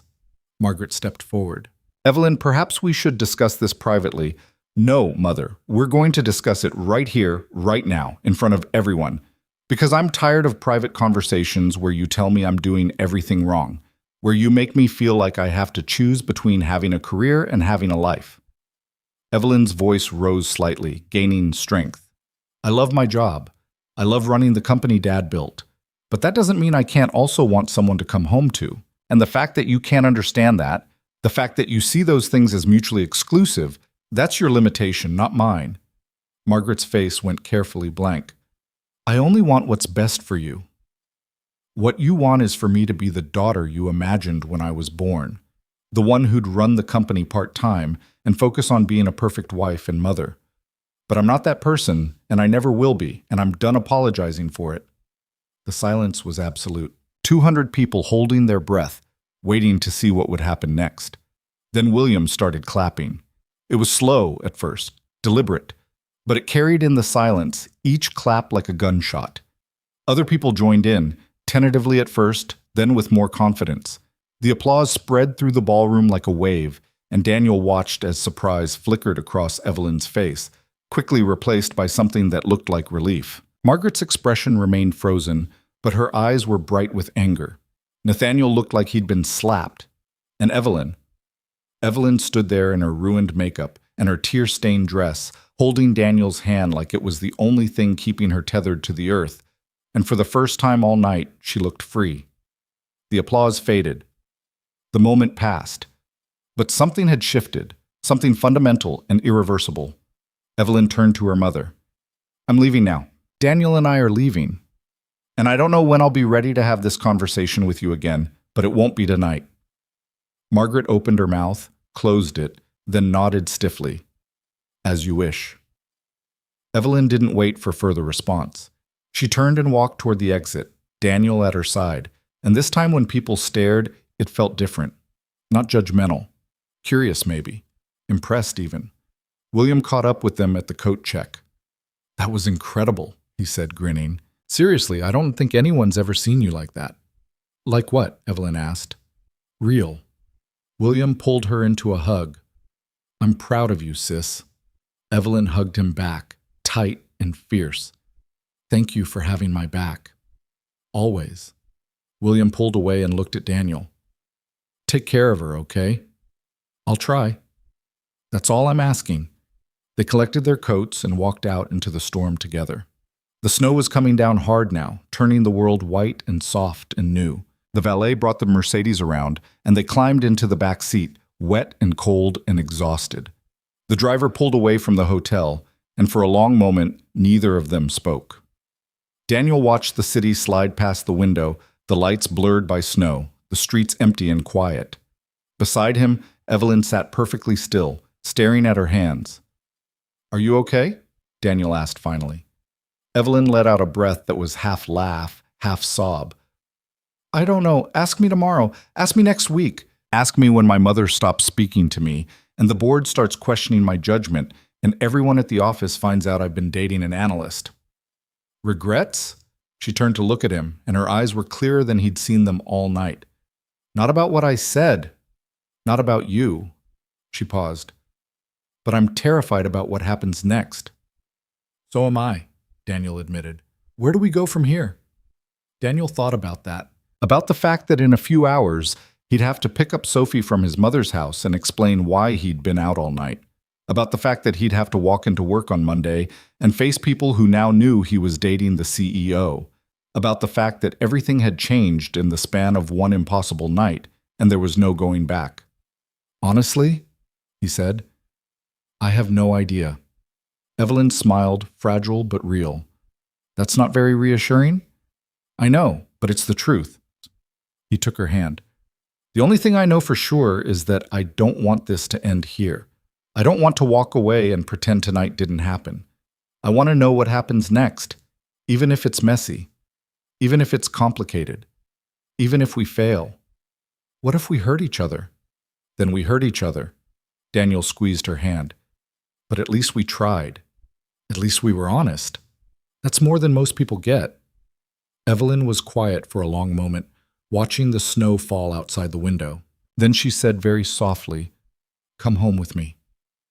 Daniel's heart kicked hard against his ribs. "Evelyn, not like that," she said quickly. I don't want to be alone tonight. I don't want to go back to my empty apartment and sit with everything that just happened. I want—" She stopped, searching for the words. "I want to know what it feels like to not be alone, just for one night. Is that okay?" Daniel thought about Sophie, about the responsibilities waiting for him. But he also thought about the woman sitting beside him, asking for the simplest thing in the world and acting like it was the biggest risk she'd ever taken. "Yeah," he said, "that's okay." The driver turned onto Commonwealth Avenue, where the brownstones stood shoulder to shoulder like sentries guarding old money. Snow gathered on their steps and windowsills, softening the hard edges of brick and iron. The Mercedes slowed in front of a building that looked like it had been transplanted from a European capital, all ornate stonework and tall windows that glowed with warm light from within.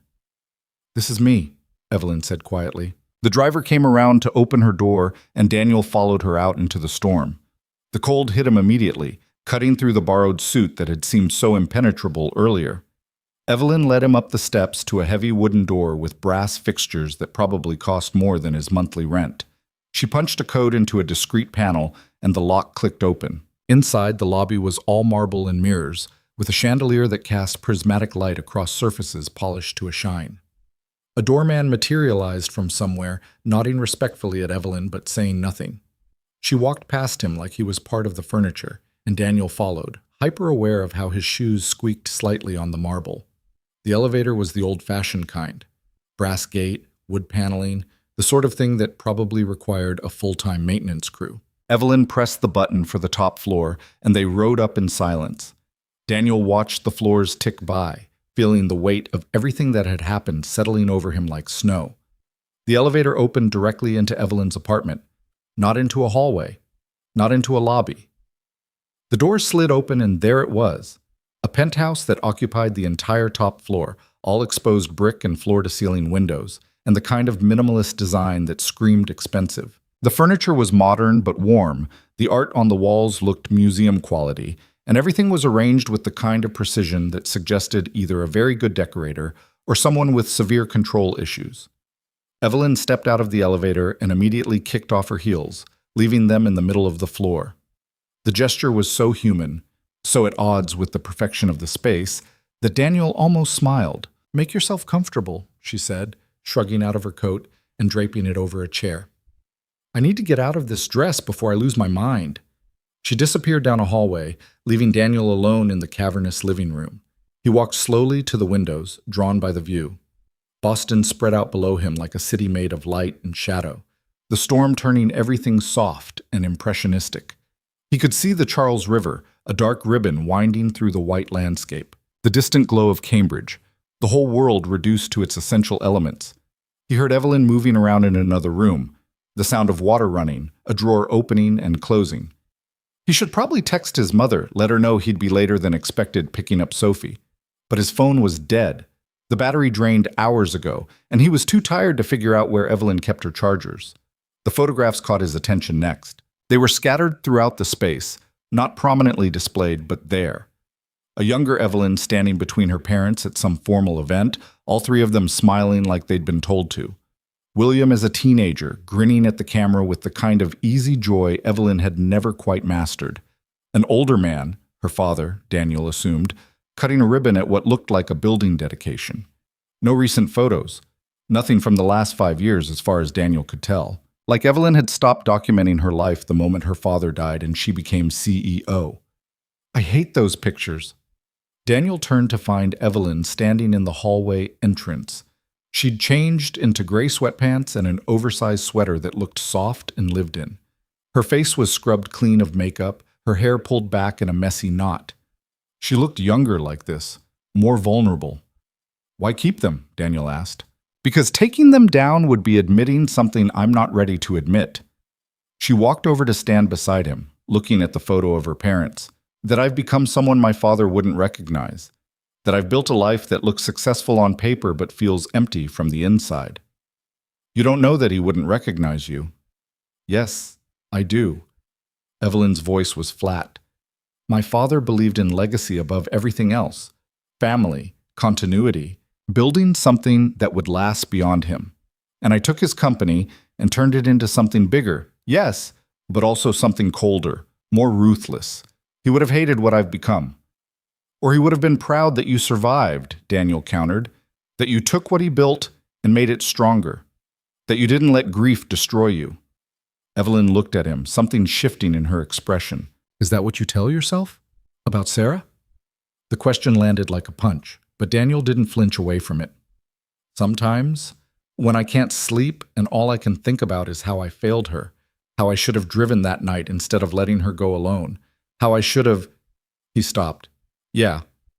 Sometimes I tell myself she'd be proud that I kept going, that I didn't fall apart. But mostly I just miss her. And I hate that missing her is starting to feel normal. Evelyn reached out and took his hand. Her fingers were warm now, steady. I'm sorry for what happened to her, for what you've been through. I'm sorry too. For your father, for Nathaniel, for your mother being... He paused. The way she is. Evelyn's smile was sad. Margaret Sterling is a product of her generation. She married my father when she was barely out of college, spent 3 decades defining herself through him, and when he died, she was left with nothing but expectations and disappointment. She looks at me and sees all the ways I've failed to follow the script she wrote in her head. That's not your responsibility. I know. Intellectually, I know that. But emotionally? She pulled her hand away and wrapped her arms around herself. Emotionally, I'm still the little girl trying to prove she's good enough, smart enough, strong enough. And no matter how high I climb, it never feels like enough. Daniel watched her for a moment, seeing past the defensive posture to the exhaustion underneath. Can I ask you something? Depends on the question. Why did you really bring me here? And don't say it's because you didn't want to be alone. I know that's part of it, but there's something else. Something you're not saying. Evelyn was quiet for a long time. Then she walked over to the couch and sat down, curling her legs underneath her. Daniel followed, sitting close but not touching. I brought you here, Evelyn said slowly, because I wanted to know what it would feel like. To bring someone into my space, my real space, not the office or a restaurant or some neutral territory where I can control the narrative. I wanted to know if I could do it, if I could let someone see how I actually live. And I'm terrified you're going to look around and see exactly what Nathaniel saw, that I'm hollow, that this apartment is beautiful but empty, just like my life, that there's nothing here worth staying for. Daniel looked around the room again, but this time he saw it differently. The perfectly arranged furniture that nobody ever sat on, the kitchen that looked like it had never been used, the art on the walls that was probably worth a fortune, but said nothing about the person who owned it. It was a showroom, not a home. A place to sleep between 18-hour workdays, not a place to live. Can I tell you what I see? Daniel asked. Evelyn's jaw tightened. Do I have a choice? You always have a choice. He shifted to face her more fully. I see someone who's spent so long protecting herself that she forgot how to let people in. I see a space that's waiting for permission to become a home. I see potential, Evelyn, not emptiness. Potential. That's very generous of you. It's not generosity, it's observation. Daniel leaned back against the couch. You want to know what my apartment looks like? It's chaos. Sophie's toys everywhere. Dishes in the sink that I'll wash tomorrow, or maybe the day after. Photos of Sarah that I can't bring myself to take down, but also can't look at without feeling like I'm drowning. My place isn't empty. It's cluttered with grief and guilt and the daily reality of trying to keep a kid fed and clothed and emotionally stable when I'm barely managing to keep myself together. That sounds exhausting. It is, but it's also real. It's messy and imperfect, and sometimes I look around and want to burn it all down and start over. But it's mine. It's the life I built from the wreckage, and that matters even when it doesn't feel like enough. Evelyn pulled her knees up to her chest, making herself smaller. I don't know how to do that, how to build something real. I only know how to build empires. Maybe you start small, Daniel suggested. Maybe you stop trying to control everything and just exist in your own space with another person without performing. Is that what we're doing right now? Existing? I think so, yeah. They sat in silence for a while, the only sound the distant howl of wind against the windows. Daniel felt the exhaustion of the night catching up with him, the adrenaline draining away, leaving behind bone-deep tiredness. Beside him, Evelyn was fighting to keep her eyes open, her body finally surrendering to the weight of everything that had happened. "You should sleep," Daniel said quietly. "I can't sleep. I told you, I haven't been able to sleep in weeks." "When's the last time you tried? Really tried, not just lay in bed staring at the ceiling while your brain ran through worst-case scenarios?" Evelyn thought about it. "I don't remember." "Come on." Daniel stood and held out his hand. "You're going to bed." She looked up at him with an expression caught between amusement and uncertainty. "Are you seriously telling me what to do in my own apartment?" "Yes. Someone needs to." He kept his hand extended. "Bedroom, now. Before you collapse right here." For a moment he thought she'd argue, but then she took his hand and let him pull her to her feet. She led him down the hallway to a bedroom that was as minimalist as the rest of the apartment. A king-size bed with white linens, a single nightstand with a lamp, and nothing else. No personal items, no clutter. Just a room for sleeping and nothing more. Evelyn climbed into bed and pulled the covers up to her chin, looking suddenly small in the expanse of white. Daniel sat on the edge of the mattress, and she turned to face him. "Stay," she said quietly. "Please, just stay until I fall asleep." "Okay. And tell me something real, something you've never told anyone." Daniel thought about that, about all the things he carried, all the truths he'd never spoken aloud. Finally, he said, "The night Sarah died, we had a fight. Nothing major, just one of those stupid arguments couples have about whose turn it is to do the dishes. She left angry, and the last thing I said to her was that she was being ridiculous." His voice caught. "She died thinking I was frustrated with her, that I didn't appreciate her, and I can't forgive myself for that, for wasting our last conversation on something that didn't matter." Evelyn's hand found his in the darkness. "She knew you loved her." "How can you be sure?"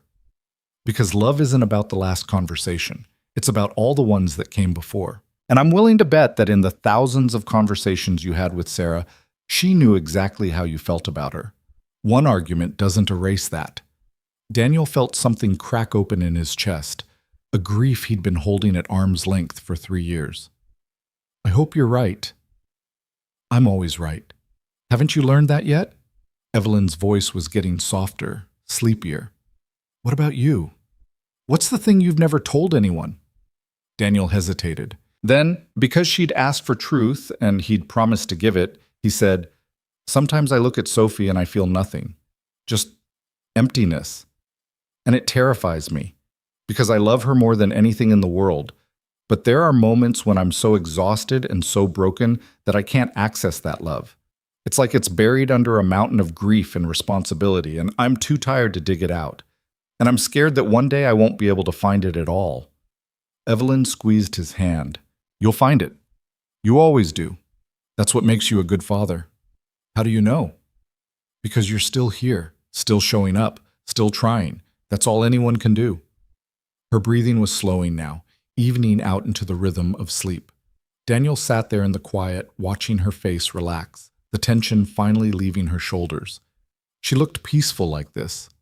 Young, like the person she might have been if the weight of the world hadn't landed on her at 30. After a few minutes, when he was sure she was truly asleep, Daniel carefully extracted his hand from hers and stood. He walked back to the living room and stretched out on the couch, pulling a throw blanket over himself. The apartment was quiet except for the sound of snow against the windows and the distant hum of the city below.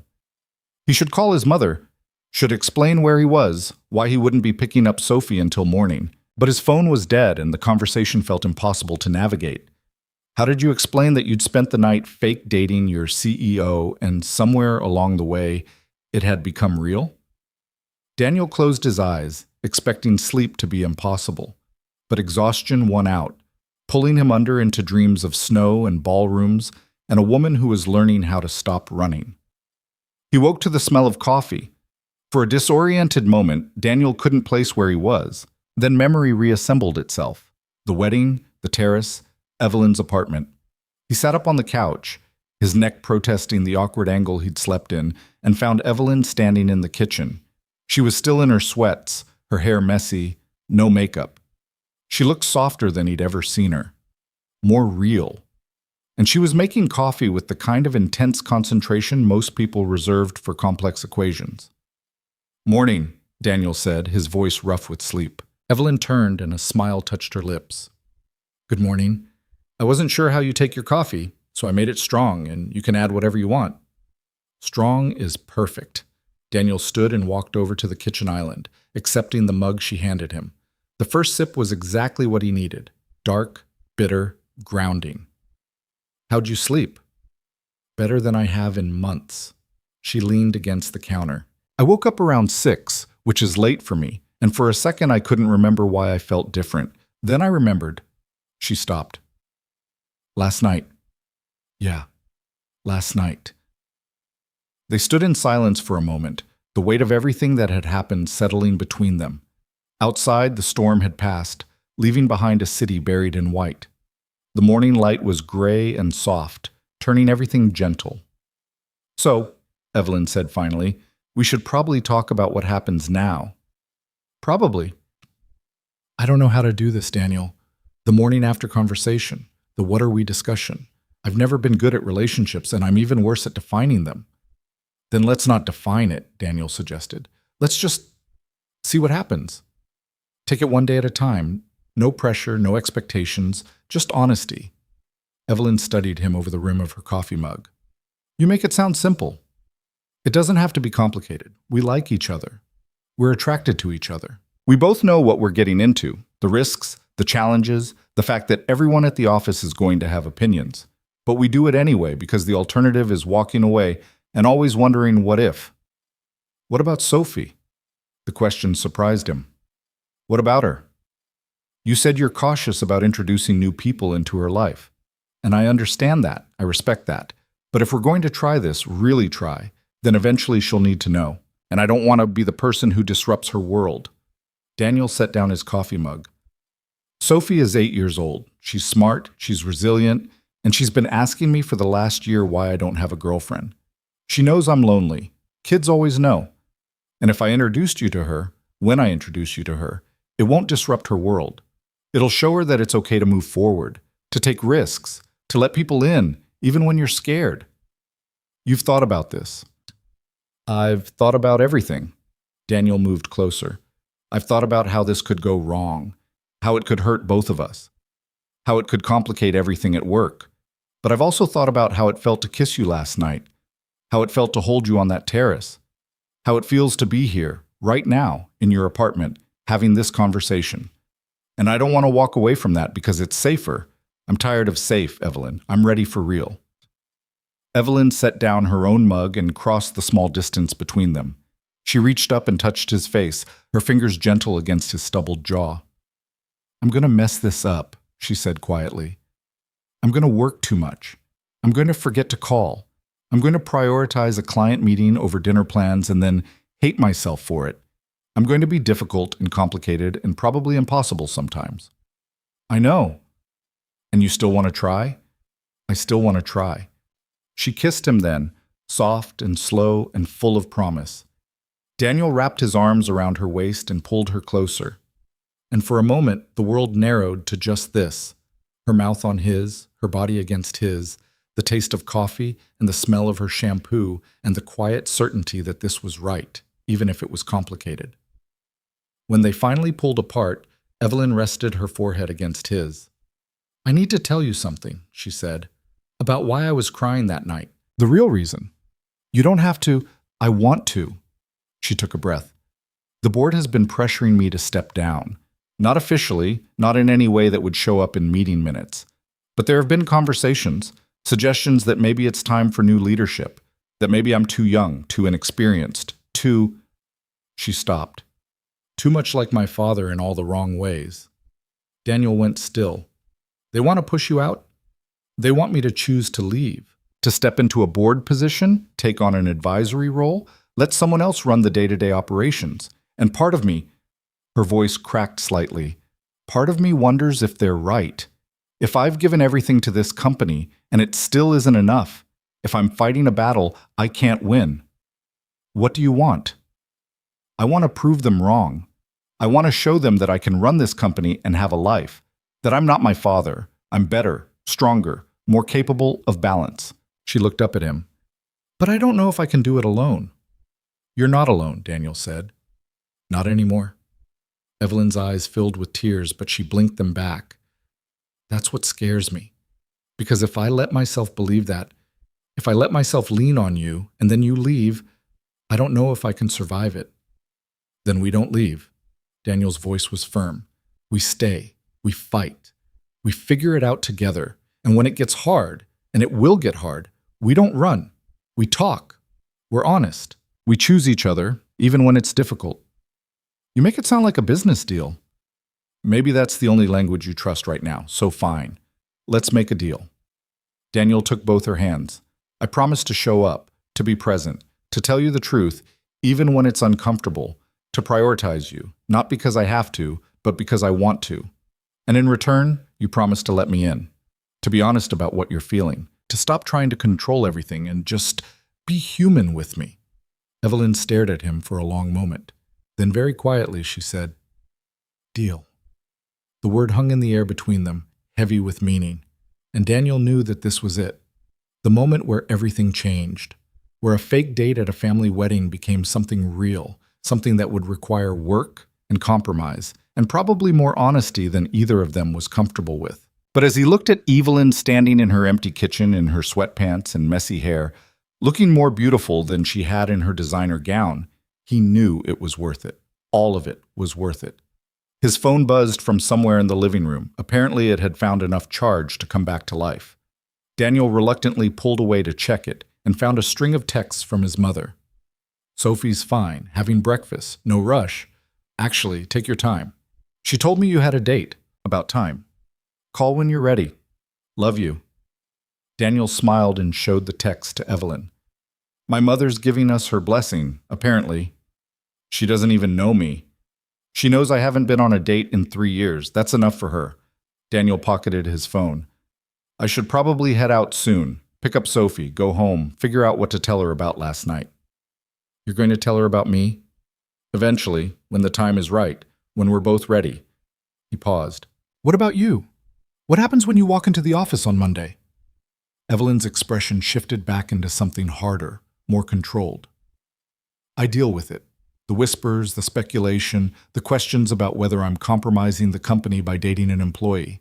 I schedule a meeting with HR, make sure all our documentation is in order, and I prepare for the board to use this as another reason I'm not fit to lead. And if they do? Then I fight back." Evelyn's voice was steel. "I've spent too long building this company to let them take it from me because I dared to have a personal life. And if they want to make an issue of it, I'll remind them that my personal relationships are none of their business as long as I'm managing the conflicts appropriately." Daniel felt a surge of pride. There she is, the CEO who terrifies everyone. "I don't terrify you." "Not anymore." He pulled her close again. "You intrigue me. You challenge me. You make me want to be braver, but you don't terrify me." Evelyn's smile was soft, genuine. "Good. Because I'm tired of being terrifying. I want to be—" She searched for the word. "Real. I want to be real." "Then be real," Daniel said simply. "With me. With yourself. With everyone. Stop performing and just exist as you are. Messy and complicated and absolutely worth knowing." She kissed him again, and this time there was no hesitation, no fear, just certainty, just choice. When they finally pulled apart, the morning sun was streaming through the windows, turning the snow-covered city into something magical. Daniel looked at Evelyn, really looked at her, and saw the woman behind the armor, the person who was learning to stop running, the CEO who was figuring out how to be human. And he knew, with absolute certainty, that this was just the beginning, not the end of their story. The beginning. Daniel left Evelyn's apartment an hour later, stepping out into a world transformed by snow. The city was quiet in that particular way. It only got after a storm. Muffled, pristine, holding its breath. He caught a cab on Commonwealth Avenue, the driver making slow progress through streets that hadn't been fully plowed yet. Daniel watched the city slide past and tried to make sense of everything that had happened in the span of 12 hours. He'd walked into that office building looking for shelter from a storm. He was leaving with something he hadn't known he'd been searching for. A chance. A terrifying, complicated, completely improbable chance at something real. His mother's house was in Brookline, a modest two-story that Sarah had loved for its garden and proximity to good schools. Daniel paid the cab driver and walked up the familiar path, his borrowed suit incongruous against the domestic normalcy of suburban Saturday morning. His mother opened the door before he could knock, taking one look at him and raising an eyebrow. "Well, you look like you've had an interesting night." "That's one word for it," Daniel said, stepping inside. Sophie came running from the kitchen, still in her pajamas, her hair a wild tangle. "Daddy!" "Grandma made pancakes, and she let me put chocolate chips in mine, and we watched 2 movies, and..." She stopped, studying his face with the unsettling perception children sometimes have. "You look different." "Different how?" "Happy." She said it like she was testing the word, seeing if it fit. "Are you happy?" Daniel crouched down to her level. "Yeah, sweetheart. I think I am." Sophie threw her arms around his neck and Daniel held her close, breathing in the smell of syrup and children's shampoo. This was what mattered, this small, fierce person who needed him to be okay so she could be okay too. His mother appeared in the doorway, arms crossed but smiling. "Coffee's on, and you're going to tell me everything because I haven't seen you look like this since..." She stopped, the unspoken name hanging in the air. Since Sarah. They settled in the kitchen while Sophie returned to her cartoons in the living room. Daniel wrapped his hands around a mug of coffee and tried to figure out where to begin. His mother waited patiently, the way she always did, knowing he'd talk when he was ready. "I met someone," Daniel said finally. His mother's smile widened. "I gathered that much from the tuxedo and the fact that you didn't come home.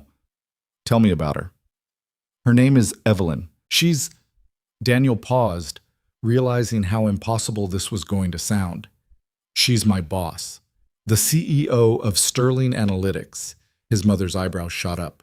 "The CEO? Daniel, I know how it sounds. Believe me, I know. But it's not what you think." He told her the whole story. The office light at 3 a.m., the desperate request, the wedding, the terrace, the kiss that had shifted from performance to truth. His mother listened without interrupting, her expression cycling through surprise, concern, and finally something that looked like cautious hope. "So let me make sure I understand," she said when he finished. "You agreed to pretend to be her boyfriend for one night, and somewhere between the fake relationship and the very real family drama, you both realized it wasn't pretend anymore? That's the simplified version, yeah. And you're going to try? Actually date her, despite the fact that she's the CEO and you're an analyst." "I know. It's complicated. It's probably a terrible idea. The board is already looking for reasons to push her out, and dating an employee isn't going to help, but..." Daniel met his mother's eyes. "I haven't felt this alive in 3 years, Mom. Not since Sarah died. And I know it's risky. I know it could blow up in both our faces. But I need to try. I need to know if this is real." His mother reached across the table and took his hand. "Then try. Take the risk. But promise me one thing." "What?" "Don't lose yourself in trying to save her. I watched you pour everything you had into taking care of Sarah when she was sick. And when she died, there was nothing left of you. Just this hollow version going through the motions. If you're going to do this, if you're going to be with someone who's fighting her own battles, you need to make sure you're not just her support system. You need to be a partner. Someone with their own needs and boundaries in life." Daniel squeezed her hand. "I know. And I think Evelyn needs that too. Someone who won't just fix her problems or tell her what she wants to hear. Someone who will be honest, even when it's hard." "Then be that person," his mother said, "and make sure she's that person for you too." Sophie appeared in the doorway, clutching her stuffed rabbit. "Can we go home now? I want to build a fort." Daniel smiled. "Yeah, kiddo, let's go home." They took his mother's car, she insisted, saying the bus would be impossible with the snow, and drove through the quiet streets to Daniel's apartment in Alston. It was a third-floor walk-up in a building that had seen better days, but it was theirs. The walls were covered with Sophie's artwork, the furniture was mismatched and comfortable, and it smelled like home. Sophie immediately started pulling couch cushions onto the floor, constructing her fort with the serious concentration of an architect. Daniel watched her work, feeling the familiar tug of love and exhaustion that came with single parenthood. This was his real life. Not penthouse apartments and black tie weddings, but pillow forts and mac and cheese and bedtime stories. And somehow, he had to figure out how to make both worlds fit together. His phone buzzed. A text from Evelyn. "Made it home okay?" Daniel smiled and typed back, "Yeah. Building pillow forts with Sophie. You?" "Staring at my laptop and trying to remember how to do anything other than think about you." "That's a good problem to have." "Is it?" "Feels dangerous. Most good things are." There was a pause, then, "What happens on Monday?" Daniel looked at Sophie, happily arranging blankets over her fort, and thought about walking into the office knowing that everything had changed, that people would know, that the careful separation he'd maintained between his professional life and his personal life was about to collapse. "We figure it out," he typed. "Together, like we agreed. I'm going to hold you to that. Good. I'm counting on it." The weekend passed in a blur of normal life. Grocery shopping, laundry, Sophie's soccer practice that got canceled because of the snow. Daniel tried to focus on the routine, on being present, but his mind kept drifting back to Evelyn. To the way she'd looked in her kitchen with no makeup and messy hair, to the promises they'd made, to the terrifying possibility that this might actually work. Sunday evening, after Sophie was asleep, Daniel's phone rang. Evelyn's name lit up the screen, and he answered on the second ring. "Hi," he said. "Hi." Her voice sounded different over the phone, smaller, more uncertain. "I'm calling because I'm about to do something I never do, and I wanted to give you a chance to talk me out of it." "What are you about to do?" "Call my mother." Daniel sat up straighter. "Evelyn, I know it's probably a bad idea, but I've been sitting here all weekend thinking about what I said at the wedding, about how I'm done apologizing for who I am, and I realized that's not enough. I can't just make declarations in public and then go back to avoiding the hard conversations. If I'm serious about changing, about being real, then I need to start with her." "What are you going to say?" "I don't know yet. That's why I'm calling you first, to hear you tell me I can do this." Daniel felt something warm expand in his chest. "You can do this. You can absolutely do this." "But Evelyn?" "Yeah?" "Don't expect her to suddenly understand. Don't expect forgiveness or acceptance or any of the things you deserve. Just be honest. Tell her what you need to say, and whatever happens after that, we'll deal with it together." "Together," Evelyn repeated like she was testing the word. "I'm still getting used to that." "Me too." "Wish me luck?" "You don't need luck. You need courage, and you have plenty of that." After they hung up, Daniel sat in the quiet of his living room and sent every good thought he had in Evelyn's direction. He imagined her in that pristine penthouse, phone in hand, gathering the strength to dial. He hoped Margaret would surprise them both. He hoped the conversation would go better than expected, but mostly he hoped Evelyn would be okay, whatever happened. Monday morning arrived with the inevitability of a reckoning. Daniel dropped Sophie at school and took the bus to the office, watching the city wake up around him. The snow was already turning gray at the edges, cars carving paths through streets that would be clear by afternoon. Everything looked normal. Everything was different. He walked into the Sterling Analytics building at 8:45, nodded to Marcus at the security desk, and took the elevator to the 15th floor where the analysts worked. The office was already buzzing, people at their desks, coffee brewing in the break room, the familiar hum of a Monday morning. Daniel had barely sat down when his supervisor, Janet, appeared at his cubicle. She was a sharp woman in her 40s, fair but demanding, and she was looking at him with an expression he couldn't quite read. "Harper, my office, now." His stomach dropped. This was it. The conversation he'd known was coming but hoped might be delayed. He followed Janet to her small office at the end of the floor, closing the door behind him. "Sit," Janet said, not unkindly. Daniel sat. Janet leaned back in her chair, studying him. "So, you and the CEO. Want to tell me about that?" "I assume you heard." Everyone heard. Evelyn Sterling brought a mystery date to her cousin's wedding, and by Sunday afternoon half the company knew it was you. The other half is still catching up. Janet crossed her arms. Here's my question.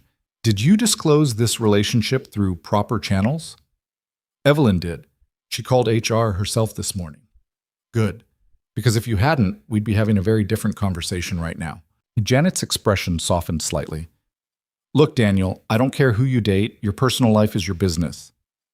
But you need to understand the position this puts me in. I can't give you preferential treatment. I can't recommend you for promotions or projects without people questioning whether it's because you're sleeping with the boss. And I can't protect you if the board decides this is a conflict they want to make an issue of. I understand.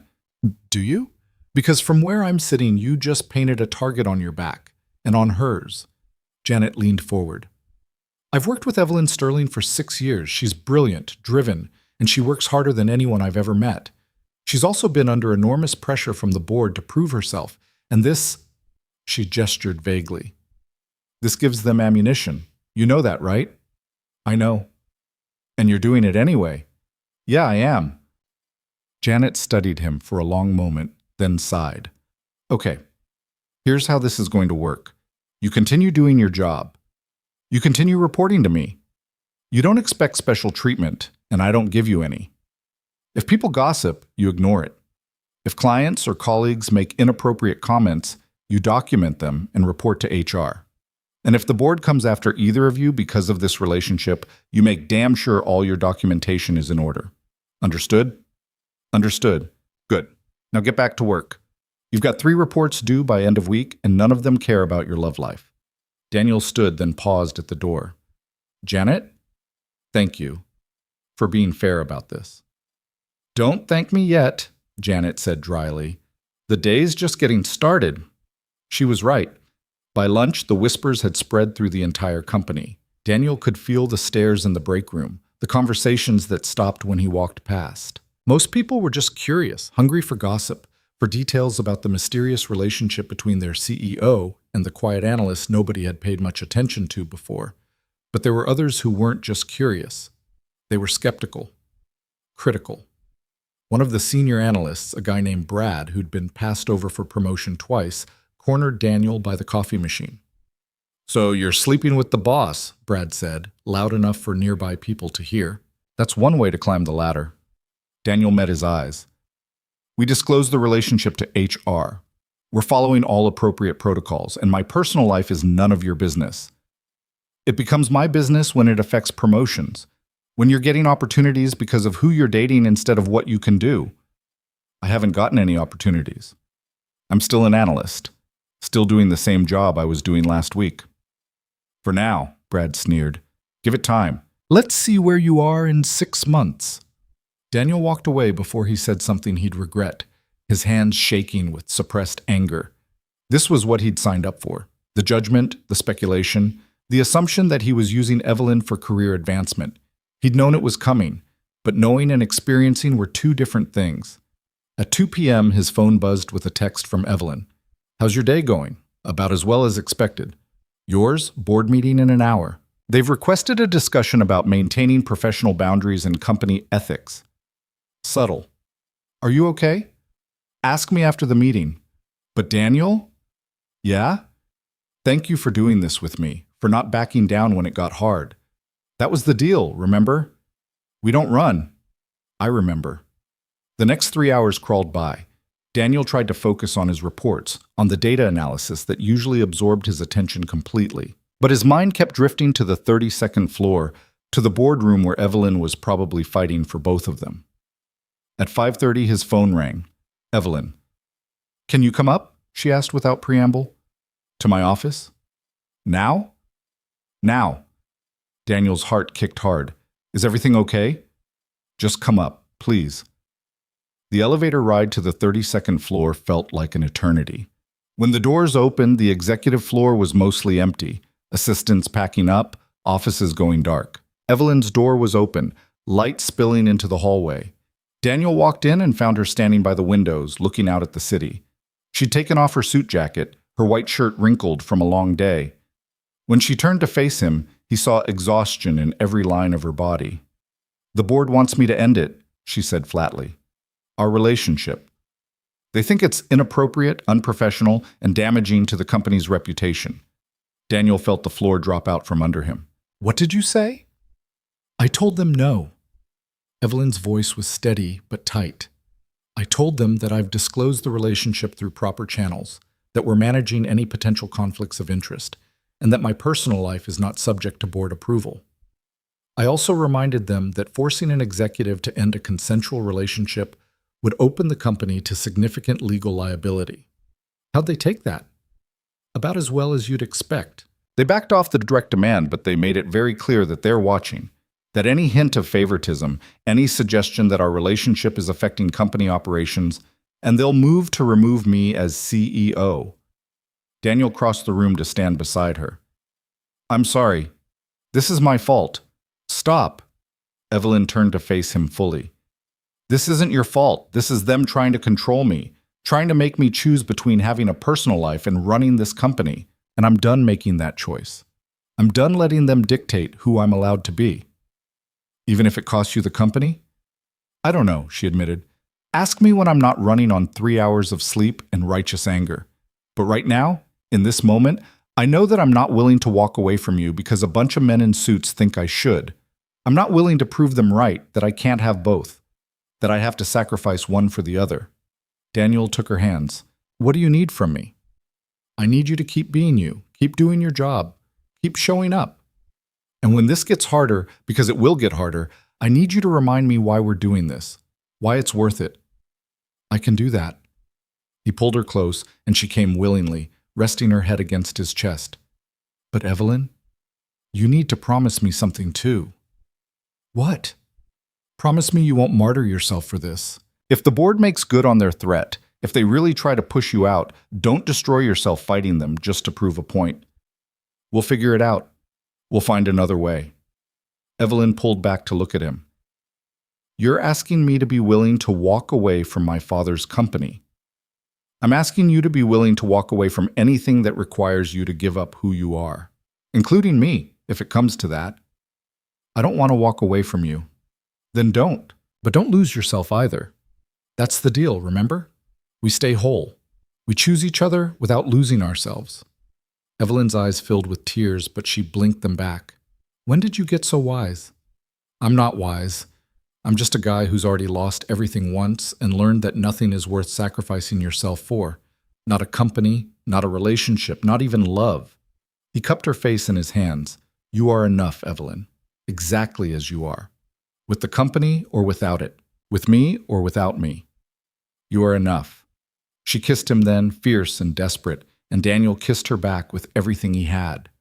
When they finally broke apart, Evelyn's breathing was ragged. Come home with me, she said. Not to my apartment, to meet Sophie. I need to be part of your real life. Not just the parts that happen in offices and boardrooms. The messy, complicated, beautiful parts, too. Daniel's heart stuttered. Are you sure?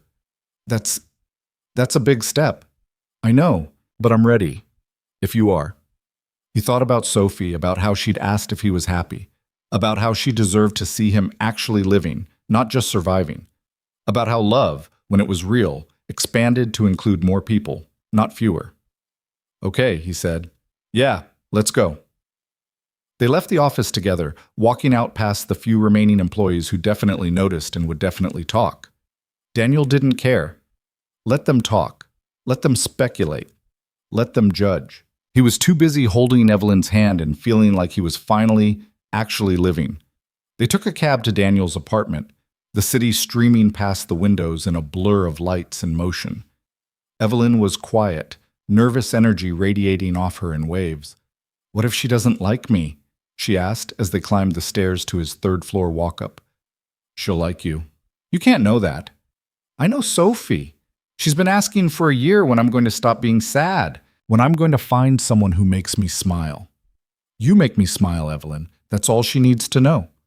Daniel unlocked the door and called out, Sophie, I'm home, and I brought someone I want you to meet. His daughter appeared from her bedroom, stopping short when she saw Evelyn. For a moment, the two of them just stared at each other, the CEO in her expensive work clothes, and the 8-year-old in leggings with paint stains. Hi, Evelyn said, her voice smaller than Daniel had ever heard it. I'm Evelyn, your dad's friend. Sophie tilted her head, studying Evelyn with the kind of intense scrutiny only children could manage. You're the one who makes him happy. Evelyn glanced at Daniel, surprised. Yes, I hope so. Good. Sophie walked closer.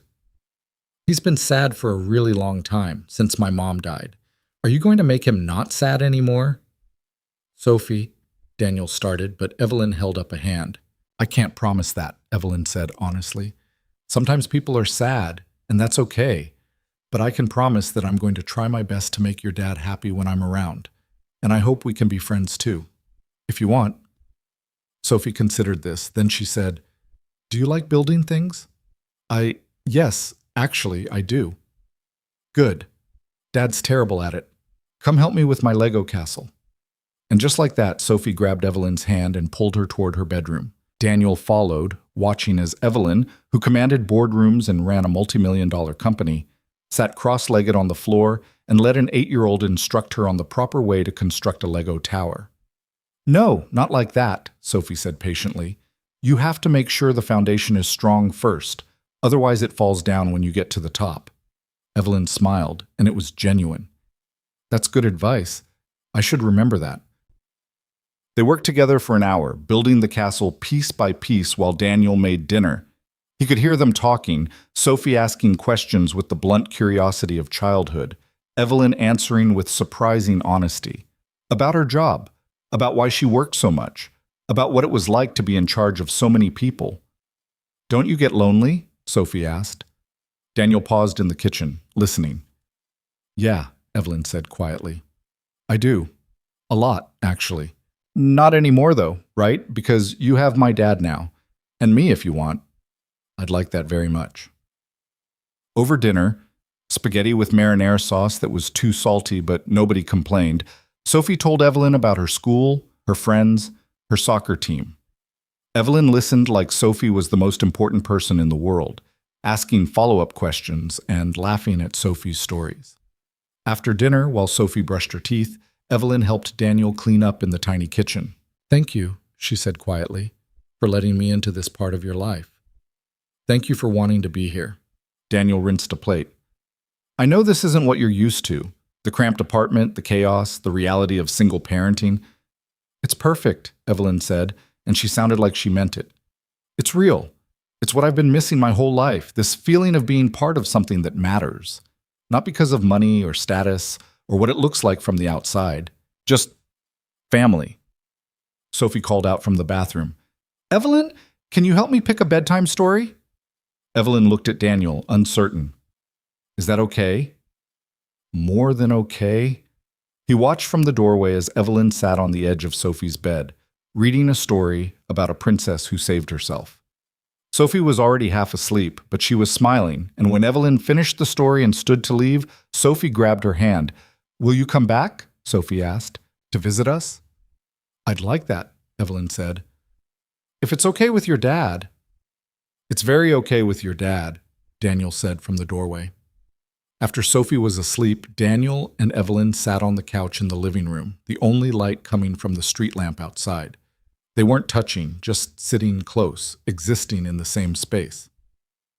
I called my mother, Evelyn said finally. Last night. We talked for 2 hours. How did it go? Terribly, wonderfully, both at the same time. Evelyn leaned her head back against the couch. I told her everything, about how I've felt inadequate my whole life, about how her expectations have shaped every decision I've made, about how I'm tired of trying to be the daughter she wanted instead of the person I am. And you know what she said? What? She said she was sorry.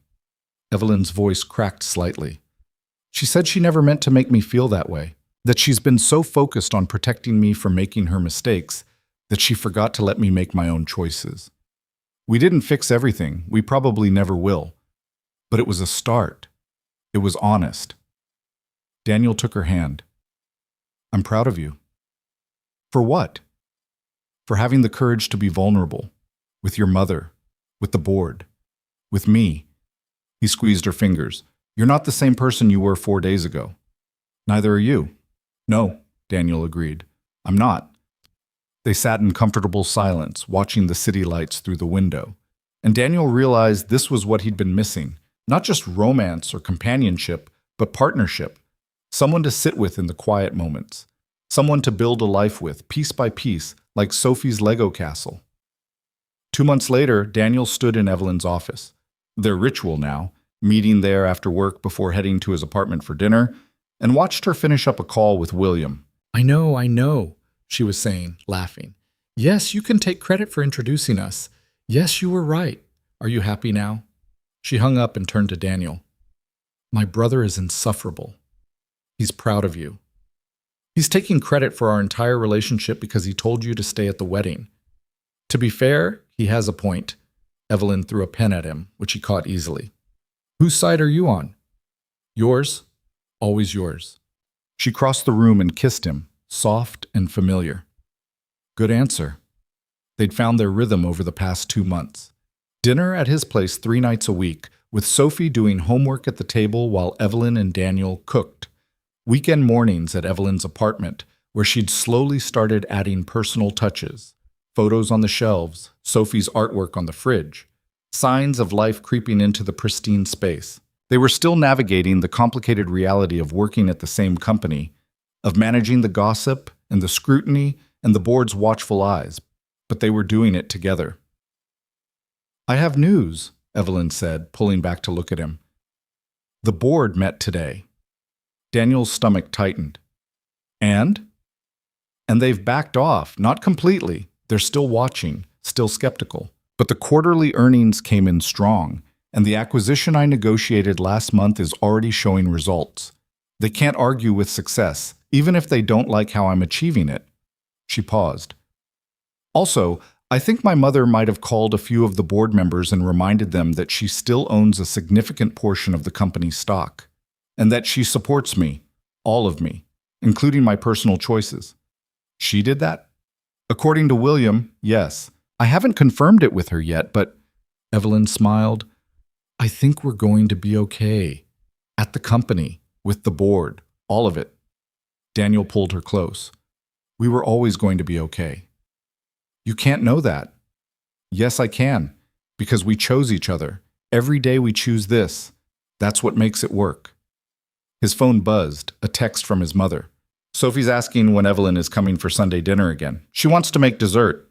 Daniel showed Evelyn the text. My daughter is obsessed with you. The feeling is mutual. Evelyn typed out a response. Tell her I'll bring ice cream and we can make Sundays together. They left the office hand in hand, taking the elevator down to the lobby where Marcus still sat at his security desk, still reading his mystery novels. Have a good night, Ms. Sterling, Mr. Harper, he called out. You too, Marcus, they said in unison.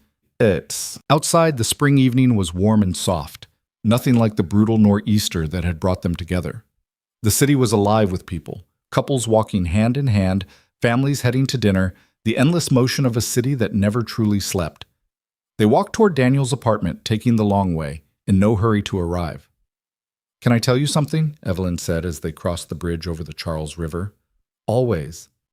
I used to stand at my office window and look down at the city and feel so separate from it. Like I was watching life happen, but not actually participating. And now, she stopped walking, turning to face him. Now I feel like I'm finally part of it, part of the mess and the beauty and the everyday miracle of just being alive. That's a good feeling? It is. She took both his hands. And it's because of you, because you saw me at my worst and didn't run. Because you challenged me to be braver. Because you showed me what it looks like to actually live instead of just survive. You did that yourself, Daniel said. I just reminded you it was possible. Then remind me every day, Evelyn said, for as long as we're doing this. Remind me that it's okay to be human, to want things, to need people, to build a life that doesn't fit in anyone's expectations but my own. I can do that. Daniel kissed her, right there on the bridge with the river flowing beneath them and the city lights beginning to twinkle in the gathering dusk. Every single day. They continued walking, their steps synchronized, their future uncertain, but their choice clear. They would figure it out, one day at a time, one honest conversation at a time, one small brave step at a time. Because that was the thing about love, Daniel had learned. It wasn't about grand gestures or perfect timing or having all the answers. It was about showing up, being present, choosing each other, again and again, even when it was hard, especially when it was hard. When they reached his apartment, Sophie was waiting at the window, waving when she saw them coming up the street. Daniel waved back, feeling the simple joy of being expected, of having people who waited for him to come home. "Ready?" Evelyn asked, squeezing his hand. Daniel looked at her, this brilliant, complicated woman who'd learned to stop running and start living, who'd chosen him just as surely as he'd chosen her, who fit into his chaotic life like she'd always belonged there. "Yeah," he said. "I'm ready." They climbed the stairs together, toward the warm light and the laughter and the beautiful, messy reality of a life they were building from scratch, toward Sophie's excited chatter about her day and the dinner they'd make together, and the homework that needed checking, toward the ordinary magic of showing up for each other, day after day, with honesty and courage and the willingness to keep trying, toward home. And for the first time in longer than either of them could remember, that was exactly where they both wanted to be.